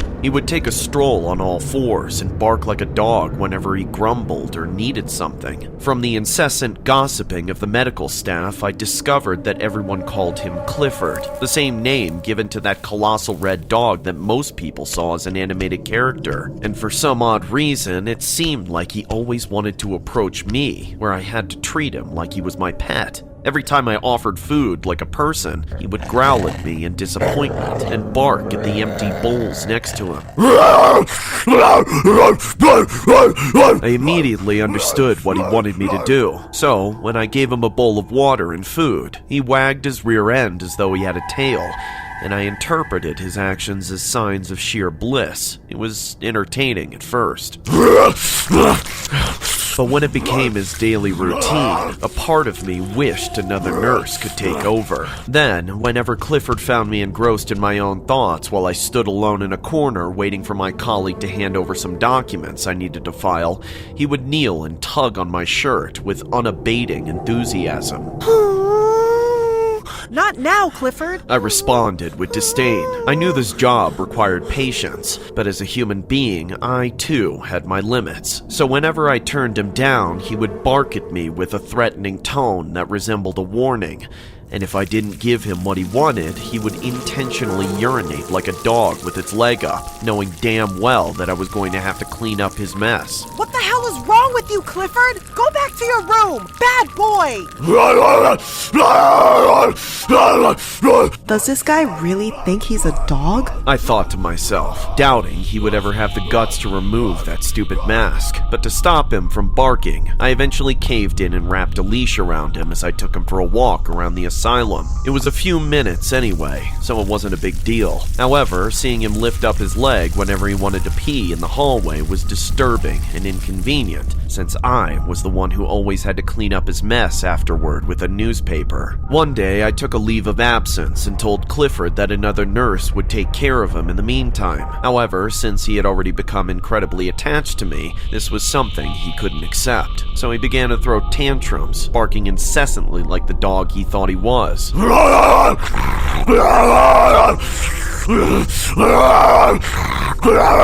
Even as I patted him on the head to calm him down, he wouldn't stop crying like a maniac. Clifford, I promise I'll be back, so don't worry. Nurse May is a good person who promised to walk you on a leash whenever you feel like it. I removed his grip on my shirt, turned back, and left. Of course, I felt terrible for him, but everyone needs a break once in a while, including me. However, I couldn't stop thinking of Clifford, and so I kept in touch with May, who said she always caught him staring at her, and when she offered to remove his mask to wash his face, he growled and got aggressive towards her, thus increasing increasing the dosage of his medication. Days later, I eventually returned to the asylum, hoping Clifford didn't harbor any negative feeling towards me while I was away. Then, when I finally entered Clifford's room to ask about Nurse May, he didn't say a word, but his reaction was disconcerting. In fact, all he did was bark in euphoria as he rolled over in bed with his arms and legs wiggling like a dog's. So, looking to my right, I saw the washroom door slightly open, and when I took a peek inside, what I saw would traumatize me forever.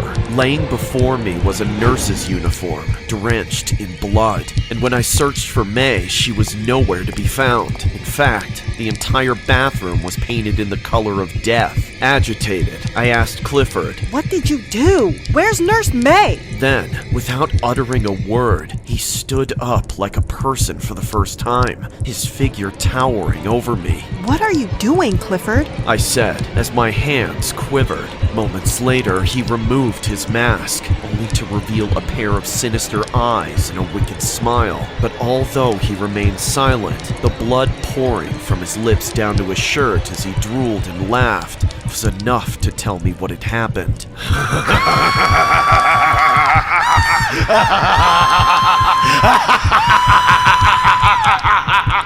So, without a second thought, I got the hell out of that room and left the premises. I resigned from that place. I haven't followed up in any news of whatever became of that mentally ill man.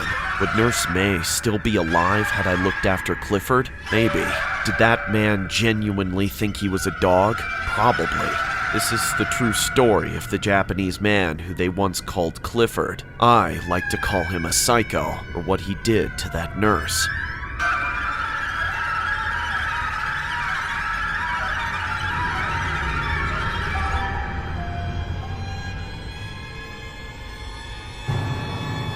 Da da da da da da da da da da da da da da. The next story was inspired by this viral photograph of an older gentleman. You can clearly see a strange resemblance to the Family Guy character Herbert in that one episode where he cross-dresses wearing a wig and a dress. The person who submitted this story provides a vague description of what took place the day the photo was taken. So we decided to spruce it up a bit and give you guys a dramatized version of the alleged occurrence. Here's what it looked like.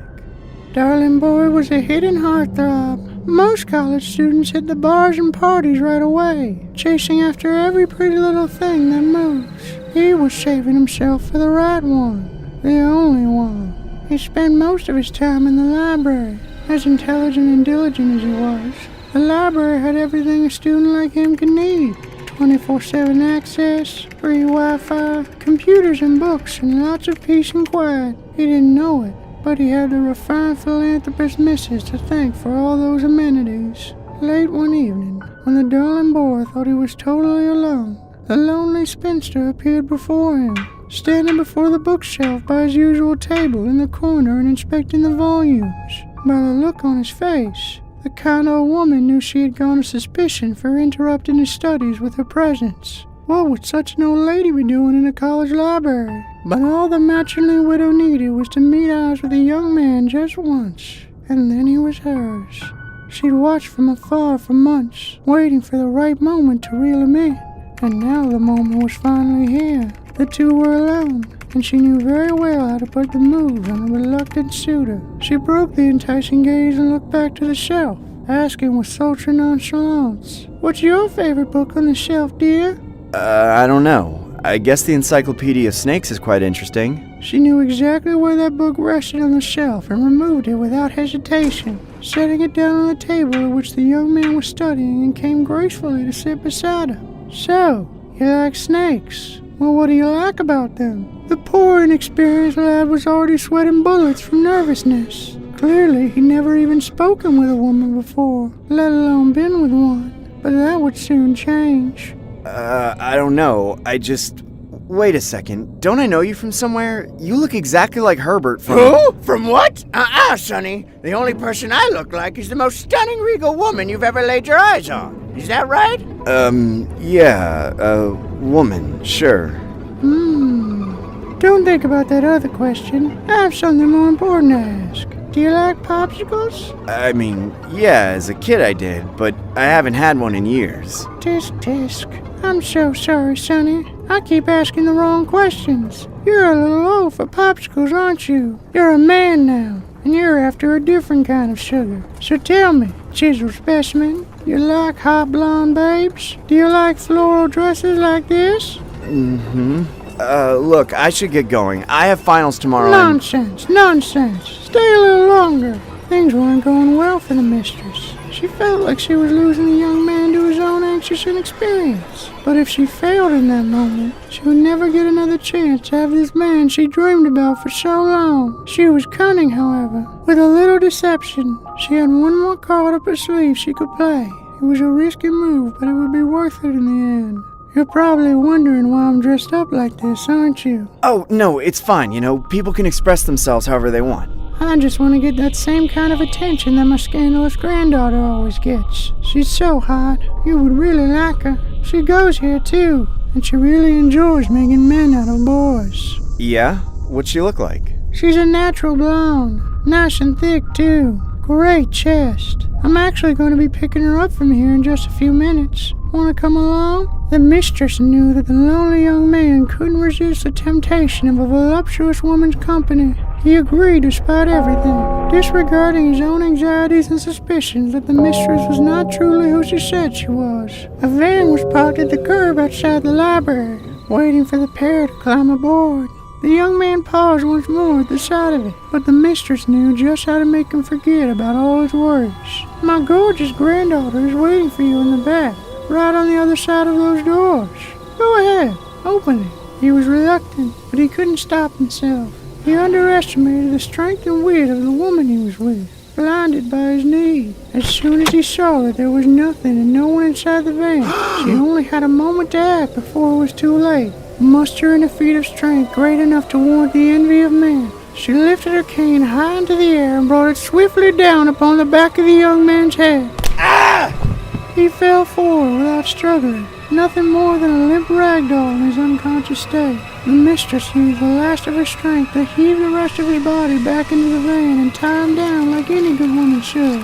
When he finally awoke, the look on his face was worth a lifetime of temptation. The sheer terror in his eyes as he realized he was tied up in some old man's basement with no idea where he was, and nobody who knew he had disappeared. Well, it's enough to get anyone going. Good morning, sweetheart. Are you hungry? I got lots of popsicles. If you get bored, I have your favorite book, too. Are you all comfortable? Screw you, old man! Where's your granddaughter? Oh, I lied about that. But at least you still have a hot blonde with a pretty dress to be with for the rest of your life. Come here. No! Get away, butt chin! Don't touch me! You're a sick man! No! Stop it! Get away from me or I'll kill you! I swear to God! And from that day on, the mistress and her darling little sweetheart lived happily ever after.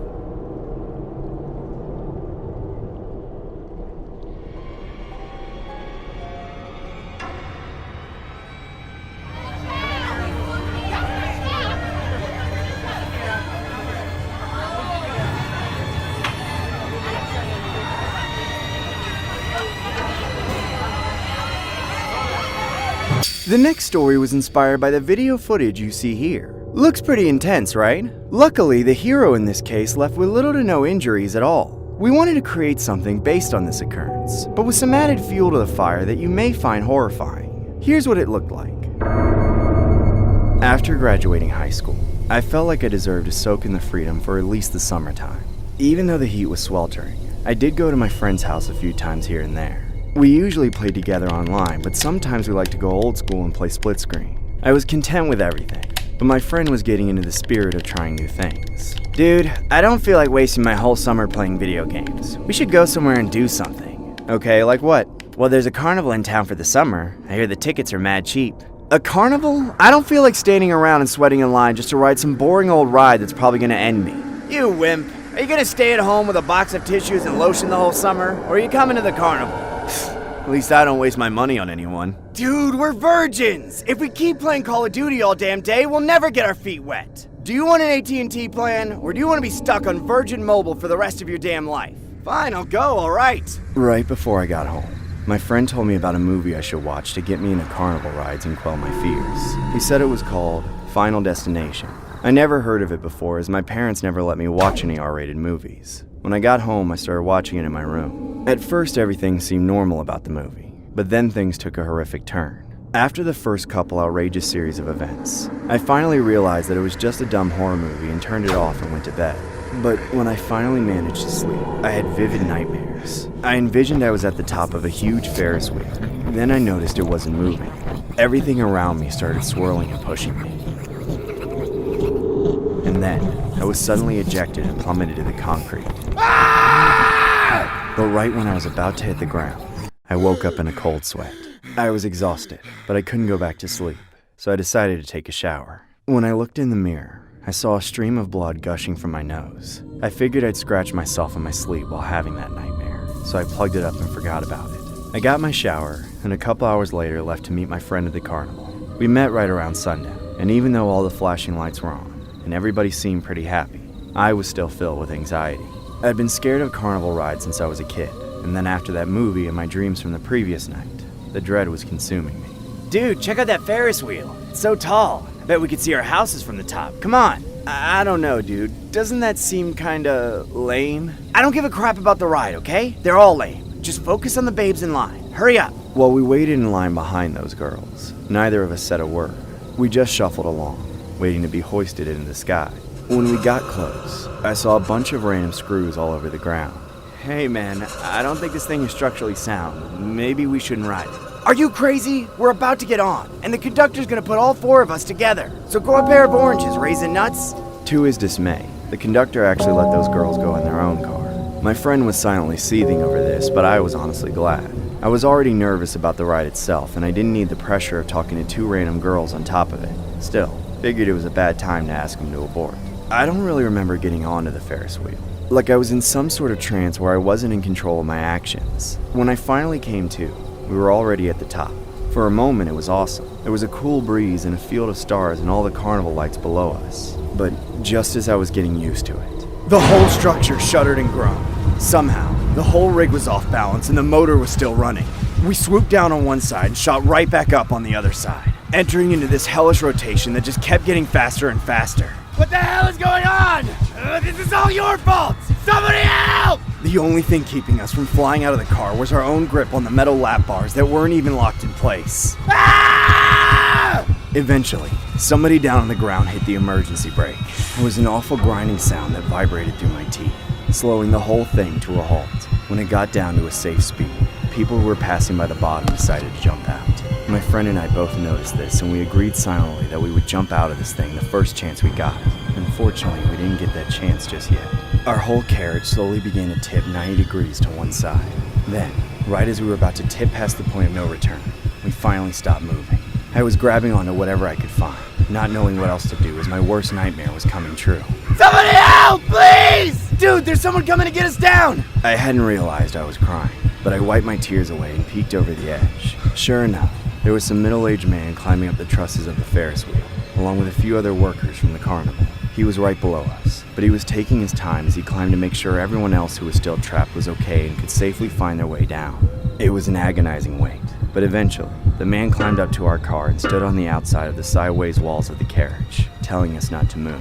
He started messing with the hinge, but unfortunately, something he did caused the hinge to get unstuck all at once, leaving nothing for the man to stand on. Ah! I could only watch as he plummeted to the ground. He miraculously got up with a few scratches and bruises, but unfortunately, his well-being was the last of my worries. I then felt the entire Ferris wheel detach and begin to roll down the carnival. My friend and I both held on for dear life as the wheel began plowing through everything in its path. I was convinced my sadistic dream was literally manifesting before my eyes. But then, my friend grabbed my wrist and yanked me off the wheel.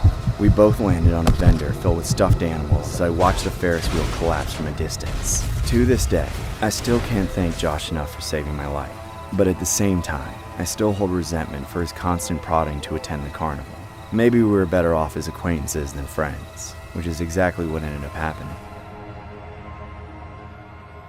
$5 for 3 bowls, boys. I usually get a This, hands down, has got to be one of the most disturbing live stream footages that took place back in the 90s. Live streams are typically broadcasted online for other fellow viewers to watch in real time. In this case, such technology didn't exist, but cameras and TVs did, which is what you see being showcased here. A live possession gone haywire. The footage surfaced the internet back in 2011 and has since been removed due to its graphic nature. We obviously can't show much, but from the little footage you see here, it displays a mixture of film and demonic entities, but nonetheless, a frightening video to comprehend. Here's a dramatized version of the infamous quote-unquote live stream. It's been a week since I started looking for a new home, and I wanted to document this journey with a camera I often used. So, one day I came across this old-fashioned house that was in good condition despite its old age. None of the wooden structures had warped, nor did it have the scent of mold crawling on the walls. However, I had my doubts, convinced I should have widened my options. Thunder wailed as the skies grew dark, and moments later, rain began to pour, making the atmosphere creepy and gloomy. What are you doing? The old woman selling the house asked, apparently uncomfortable. Oh, don't mind me. I just like taking videos. Beware, Hermit. Confused at the strange woman's remarks, I replied, "What did you just say?" Suddenly, she gazed at me with enthusiasm as she tugged on my shirt and said, You like the house, right? You wouldn't be taking the videos if you weren't interested. Yeah, well, the house is okay, but I think I'll look around some more before You don't finicky in my ear. This house is perfect, and I can offer you a deal you cannot refuse. She pressed. I could have searched the town for a better home, but the old lady wouldn't stop bugging me about buying it, to the point that she cried through tantrums. Her eyes were restless, constantly roaming the corners of the living room like she was agitated. Since she was offering it to me at such a low price, I eventually caved in, and I was asked to sign some papers before she gave me the keys and left. The interior was spacious, and the house was just a few blocks from where I worked, so it was convenient. It felt like I had everything I needed. All this time, I kept my camera on, bringing it with me wherever I went. Just when I thought it would be a memorable first day, which I would hold dear to my heart forever, it turned into an experience I would regret for the rest of my life. I lived alone in a 2-story house that had 3 bedrooms. One night, I remember talking to a friend on the phone while watching TV. I could feel my eyes become heavy as I was heavily fatigued from the long work week. I could recall closing my eyes for a brief second, but then I got awoken from a loud thud coming from the 2nd floor upstairs. I hung up on my friend's call and immediately turned off the TV, just to see if I really heard something. No! Help me! I could then hear a distinct male's voice. It sounded grotesque and abnormal, almost demon-like. I grabbed a flashlight and immediately jetted up the stairs. Help me! I can't take this anymore! Someone get this thing out of me! Now I definitely knew someone was in my house. It sounded like the voice was coming from my bedroom. My first instinct was to call the cops, but something in me decided to go full throttle, so I immediately charged at the door and slammed it open, only to find nothing. I began to think that I was going crazy, but knew that there was some validity to them for the next series of mysterious events. I couldn't sleep on the first evening, so the following day I was worn out, wondering if the events from last night were something I simply made up. Then, eventually, my day went on as usual. I worked at the office during the day, and when I arrived home, the place would oddly feel colder than the previous day, despite having the furnace on. However, unbeknownst to me, my second night would be worse than the first one. I knew I was sleeping, but strangely, I was still conscious. First, I attempted to move, but no matter what I did, I was paralyzed. Then, moments later, my entire body began to bounce up and down violently, like something was controlling me like a puppet. Ah! Help! Somebody help me! My bed began to bounce out of the blue, and I was utterly terrified. Then, in a few moments, I felt my body relax as I gasped for breath. My body eventually became stiff, and the unnerving bouncing finally stopped. As I fixed my gaze to the left, facing the mirror, my eyes widened when I saw a shadowy figure standing in the corner of the room. Moments later, I heard ominous whispers speaking in a language I couldn't understand. And the creepiest part was that it felt like a demonic entity was right next to me. That's when someone or something jumped on top of me and began to forcibly stretch my mouth in an abnormal manner. It began to shove its head and then half of its body inside my anatomy. All I wanted to do was wake up from this nightmare. I wasn't always religious, but my grandma used to tell me how essential prayers were. And so I closed my eyes and prayed desperately to be saved. I then opened my eyes and couldn't see that thing anymore. Once in the driver's seat, I had a massive headache, but worse than a terrible migraine was the heavy sensation in my chest, making it hard for me to breathe. Moreover, I felt a stinging sensation in my neck that wouldn't go away. And so, I took a leave of absence and decided to stay home to recuperate. When night came, I was getting ready for bed, but before I could wrap myself in a blanket, I heard a loud knock coming from outside the bedroom. First, I thought it might have been the wind. However, moments later, I heard giggling and scratching, somewhat louder than the knocks. So gently, I got out of bed and opened the door. While walking across the dimly lit hallway, the lights constantly flickered. Then, odd sounds became louder as I approached the attic. I brought a pocket knife with me in case a robber somehow got in. And so, with all my courage, I went up to the attic and said, "Get the hell out of my house or I'm calling the cops!" Dead silence filled the room, where in front of me was a canister that dated back to 1973. When I opened it, I found a set of old footage displaying a man named Cody lying on a bed in the same room I stayed in. The way the man bounced up and down from his bed who appeared to be possessed by some demonic being. Eventually, I decided to sell the house, convinced I was almost possessed by an evil spirit lurking there. And then I left the canister behind, wishing I would soon forget its contents.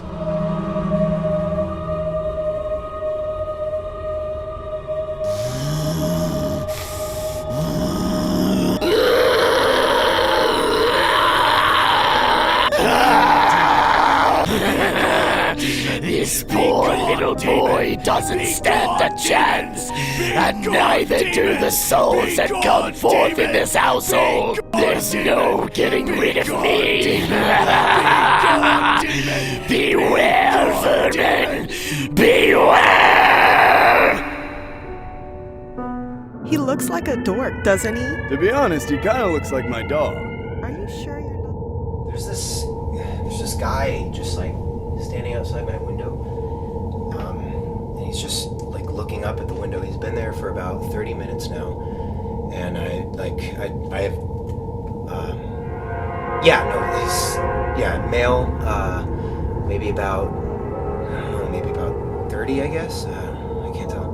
The next story has got to be one of the most downright horrifying stories we've ever come across. The footage showcases a creep staring motionless at a man who frantically calls 911 for help. We decided to recreate a dramatized version of this alleged occurrence that might take the eeriness to a whole new level. Here's what it looked like. I live with my mother in an apartment we rent together. She usually spends most of the time in her room, but she always gives me these weird compliments about how I make her feel safe at night, almost every time I see her in the morning. I used to chalk it up to her memory becoming unreliable as she's been getting older, but I realized something a few weeks ago. I was trying to get to sleep one night, but for some reason I kept tossing and turning. After a while, I became frustrated. I checked my clock and saw that it was already past 1 a.m. I groaned and buried my face in my pillow, knowing I would have to drag myself out of bed for work in just a couple of hours. Right about then, I heard the sound of footsteps out my window. Slow, dragging footsteps like a drunk person shuffling home down the street. At first, I paid it no mind, as there is a sidewalk on the ground level of my bedroom, but the sound grew louder and closer, and then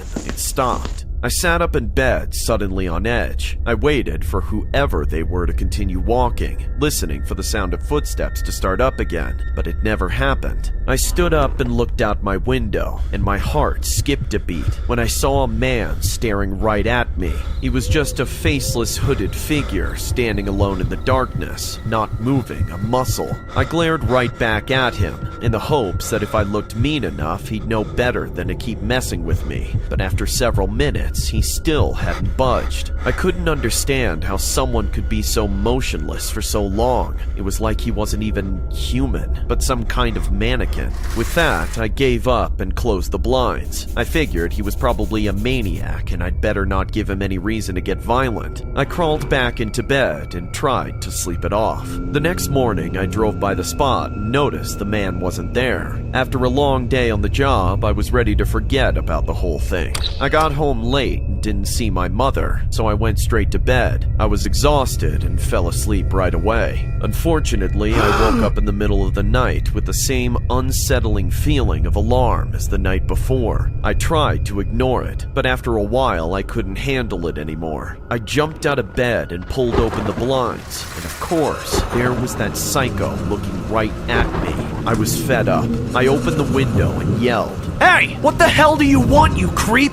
Screw you! Stop watching me or I'll call the cops!" Screaming at him hadn't fazed the guy in the slightest. He was still just standing there, looking like a mirage. Throughout the night, after tossing and turning about a dozen times, I got up and peeked through the blinds to see if he was still there, and sure enough, he was. It didn't matter that it was cold or wet outside. He was just so obsessed with looking into my window that he would just stand out there, motionless for hours every night. I thought about it at work the next day, and by the time I came home, I had a plan. I left my blinds open to make sure he would come back, and around the same time as the last 2 nights, I got up to check. And of course, he was there, in the same spot, not moving a muscle, just staring up into my window with his face shrouded by a hood. I dug my old video camera out of my closet and propped it up on the windowsill, turning it on and pointing it down at him. Then,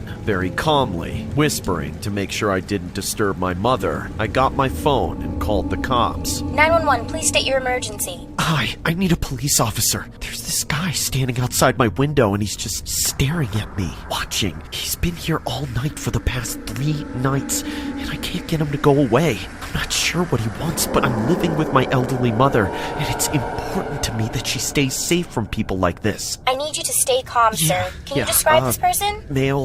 I think he's white, maybe 30 or so, but he's wearing a hood so I can't see his face. Where is this man located? He's, standing by the alley next to 342 South Street, basically in the middle of the road. Is this man attacking you? No, he's just watching me. I live in the apartment on the 2nd floor, but he really looks like he wants to find a way in. Okay, sir. A police officer has been dispatched to your location. Please stay on the line until they arrive. All right, thank you. I looked down at the creep and smirked. I couldn't wait for this menace to get what was coming to him. I put my phone down for a second to check the camera and make sure it was recording everything that was about to happen, but once I looked back to my phone, I realized that the 911 call had just ended. I picked it up and thought about dialing back, but then I wasn't sure if I would get the same operator or if it would be a waste of their time, so I decided to wait. But then the minutes kept passing and nobody was showing up. I waited for over an hour with the camera filming the entire time. Eventually, the battery died. Check-ass camera. Got a charger around here somewhere. I turned away from the window and was startled by my mother standing in the darkness of my doorway. It was so dark that it really gave me a fright. I wasn't used to seeing her up so late. It was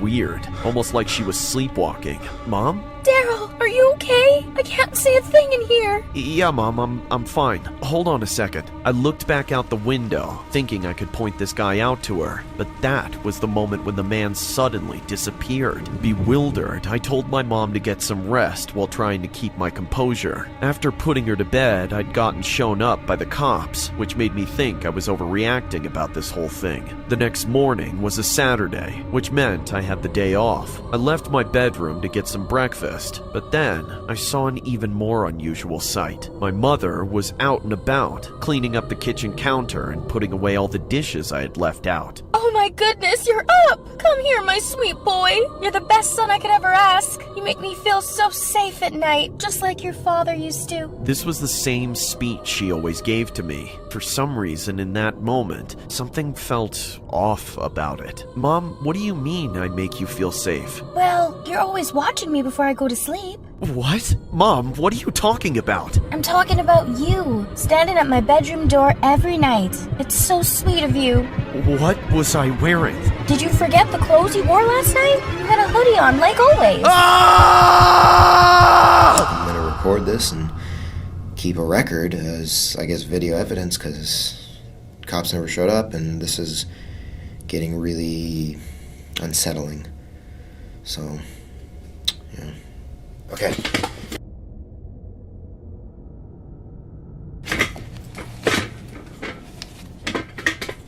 Isn't that wonderful? I'd call all my paintings happy little accidents if I could. But not a moment.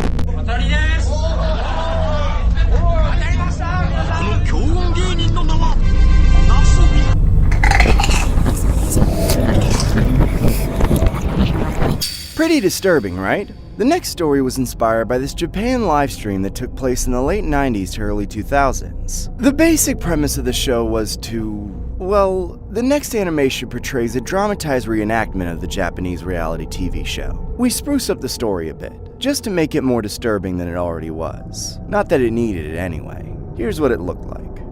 Several years ago, back when I still lived in my home country of Japan, I participated in a game show called Survival Challenge. The premise was that I would be left alone in a small studio-style apartment, with nothing but running water, a single pair of underwear, and a plethora of magazine subscriptions that would be delivered to my door. I wasn't allowed to leave until I completed 10,000 individual puzzles that came with the magazines, and none of them counted unless I managed to do them 100% correctly the first time. As for food, I would have to trade in a certain number of completed puzzles with the showrunners in order to obtain simple things like rice and ramen. And to make the whole thing a TV show for public consumption, my only other responsibility was to keep the cameras plugged in and running. I was filmed at all times, and for several hours during the evening, my experience was live streamed to the television network so the viewers could watch me in real time. Of course, you may be wondering why I put myself through something like this. My reason was quite simple.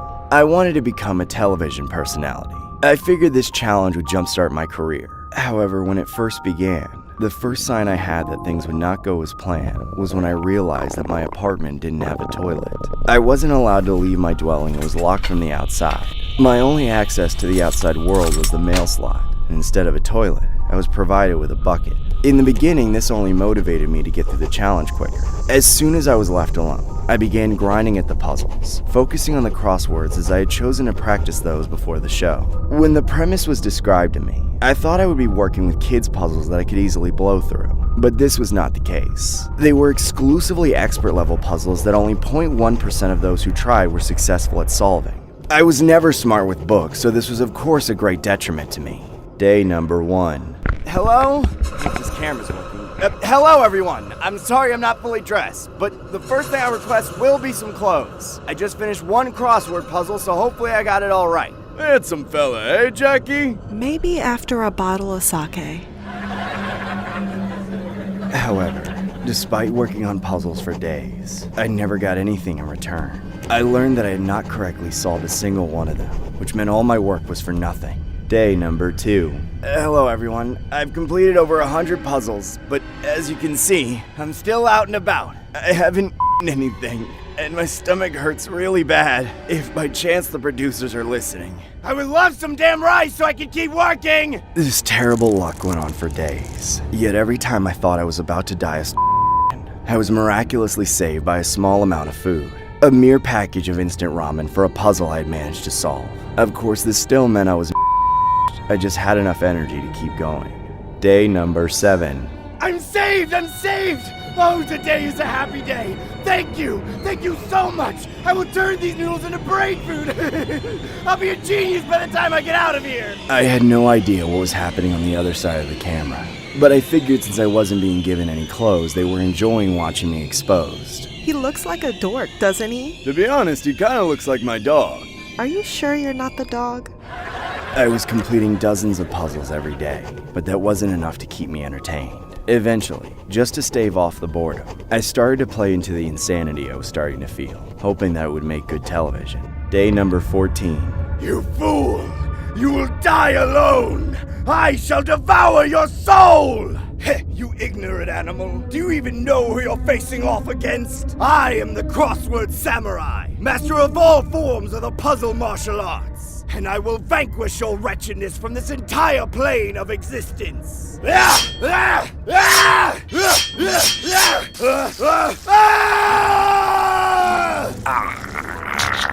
Unfortunately, all that did was exhaust the small amount of energy that I had. I watched myself in the mirror as I withered to skin and bone, scraping by on a diet of 1 pack of noodles every 3 days or so. After some time, my mind became so foggy and delirious that I could no longer hope to get any right answers. Then one day, all my food deliveries just stopped. It's been over a week now without any food. My mind is failing me. I can't even stay awake long enough to do a puzzle. If anyone is listening, Please let me out! I can't take it anymore! I don't care if I'm a failure, I just want to be free! What a loser. Maybe we should set him free. Not yet. It's too early for that. He must complete the challenge. but those sadistic people didn't listen to me. The next day, a letter came through the mail slot that read, "Keep going. You can do it. Japan believes in you." Day number 46.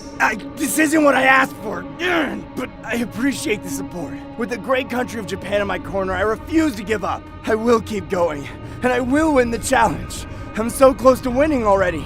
I only have 9,999 solutions to go! When I realized just how little progress I had made, I began to believe I would never leave. Knowing that I stood no chance of getting any right answers, I resorted to other means. I started tearing the room apart. The hunger became so unbearable that I started eating anything I could chew, regardless of whether or not it was edible. After long enough, my memory seemed to stop recording. However, all the footage of my actions remained. Day number 60. This is what you brought me to! This is all your fault! All of you! I've come to the conclusion that there is nothing left to eat in this entire apartment!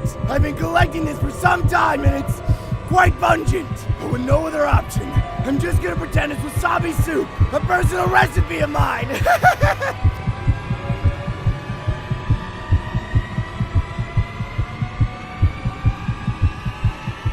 I woke up in a hospital. Apparently, I'd slipped into a coma. The producers came by with a whole camera crew to televise the end of the show.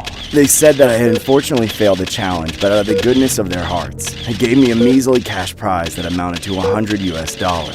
I couldn't even speak. I didn't even feel human. After about a week, I was allowed to go home.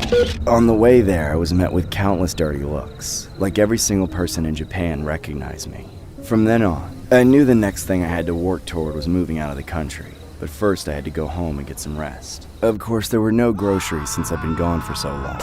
On top of that, I wasn't really feeling the decor, so I made some rearrangements. I got back to work so I could start saving money to move out of the country. And when I got hungry, I slipped out of my hospital gown, got back into my underwear, and made myself some dinner. Have I gone mad? Maybe. Was it because of the show? Definitely. So yeah, this is the story of how I survived a Japan livestream.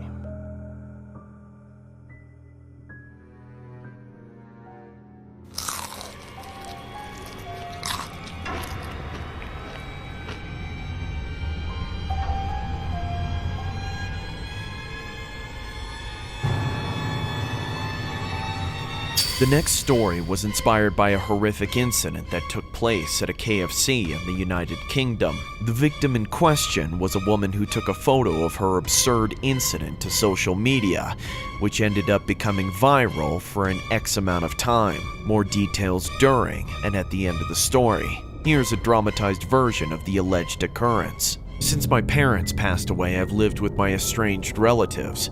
And when I decided that I didn't want to enter college, I was forced to work at KFC, where my uncle and I had to work long, grueling hours. It wasn't much of a bother though. After all, I grew up in a household with fatty dishes prepared in the kitchen and greasy plates served on the table. However, sadly, I wasn't close to my relatives, especially my uncle. He used to lock me in the cellar whenever I disobeyed him, leaving me in the dark to sleep with dreadful rats. I despised him, and that feeling was mutual. We'd see each other at work, wearing fake smiles whenever we crossed paths, which was humiliating. Fortunately, though, I had many friends here who shared similar interests. In fact, we all had corpulent physiques, flaunting them proudly, despite the insults we often received from other people. At work, I had a necessary distraction, tasks and friends. Most of the time, they kept my world afloat amidst working hours and short breaks, but whenever it was time to go home, I felt uncomfortable sharing the vehicle with my uncle,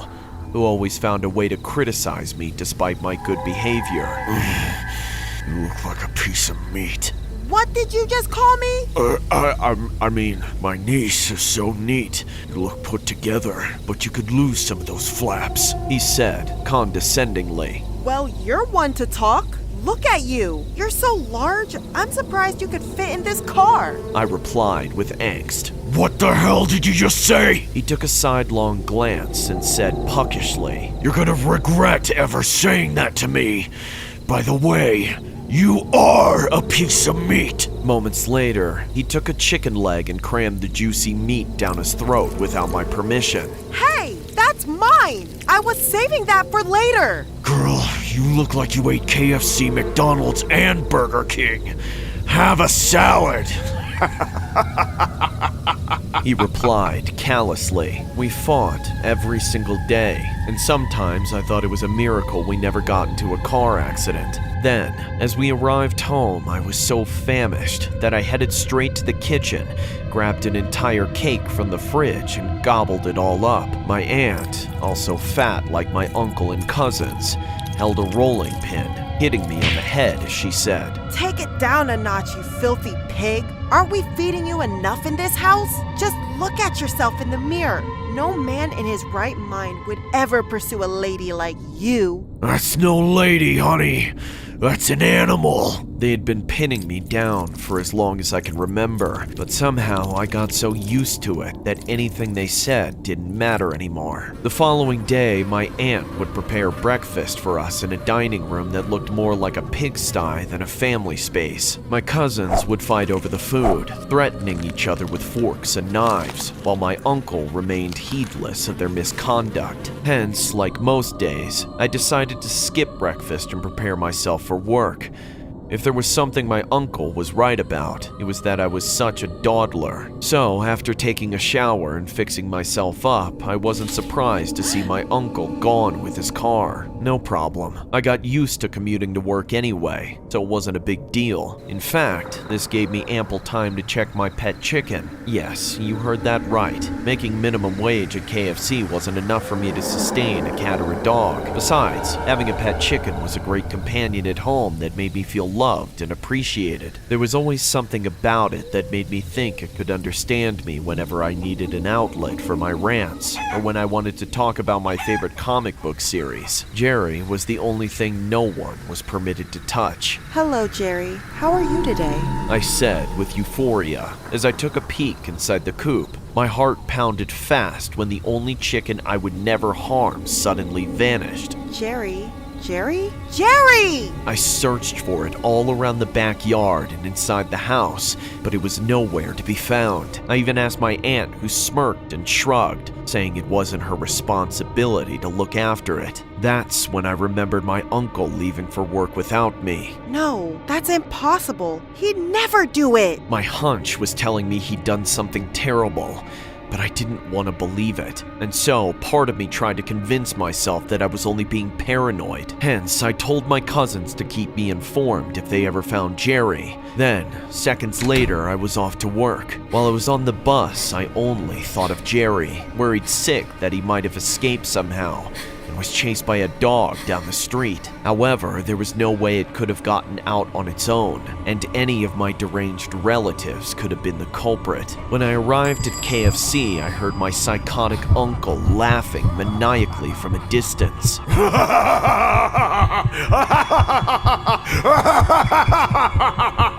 It sent chills down my spine, and I felt the urge to rush into the kitchen. Then, as soon as I entered those doors, I was horrified at seeing blood spread across the countertop and my uncle's apron soaked with a dense mass of ruby red fluid. No! Slowly, my uncle turned to face me, the look of apathy written all over his face. He then grabbed a chicken drumstick and began shoving it up my nostrils while saying, "Oh, what a waste!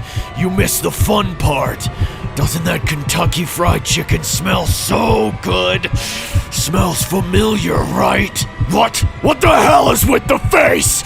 That's what chickens are for!" I couldn't believe what I had just heard.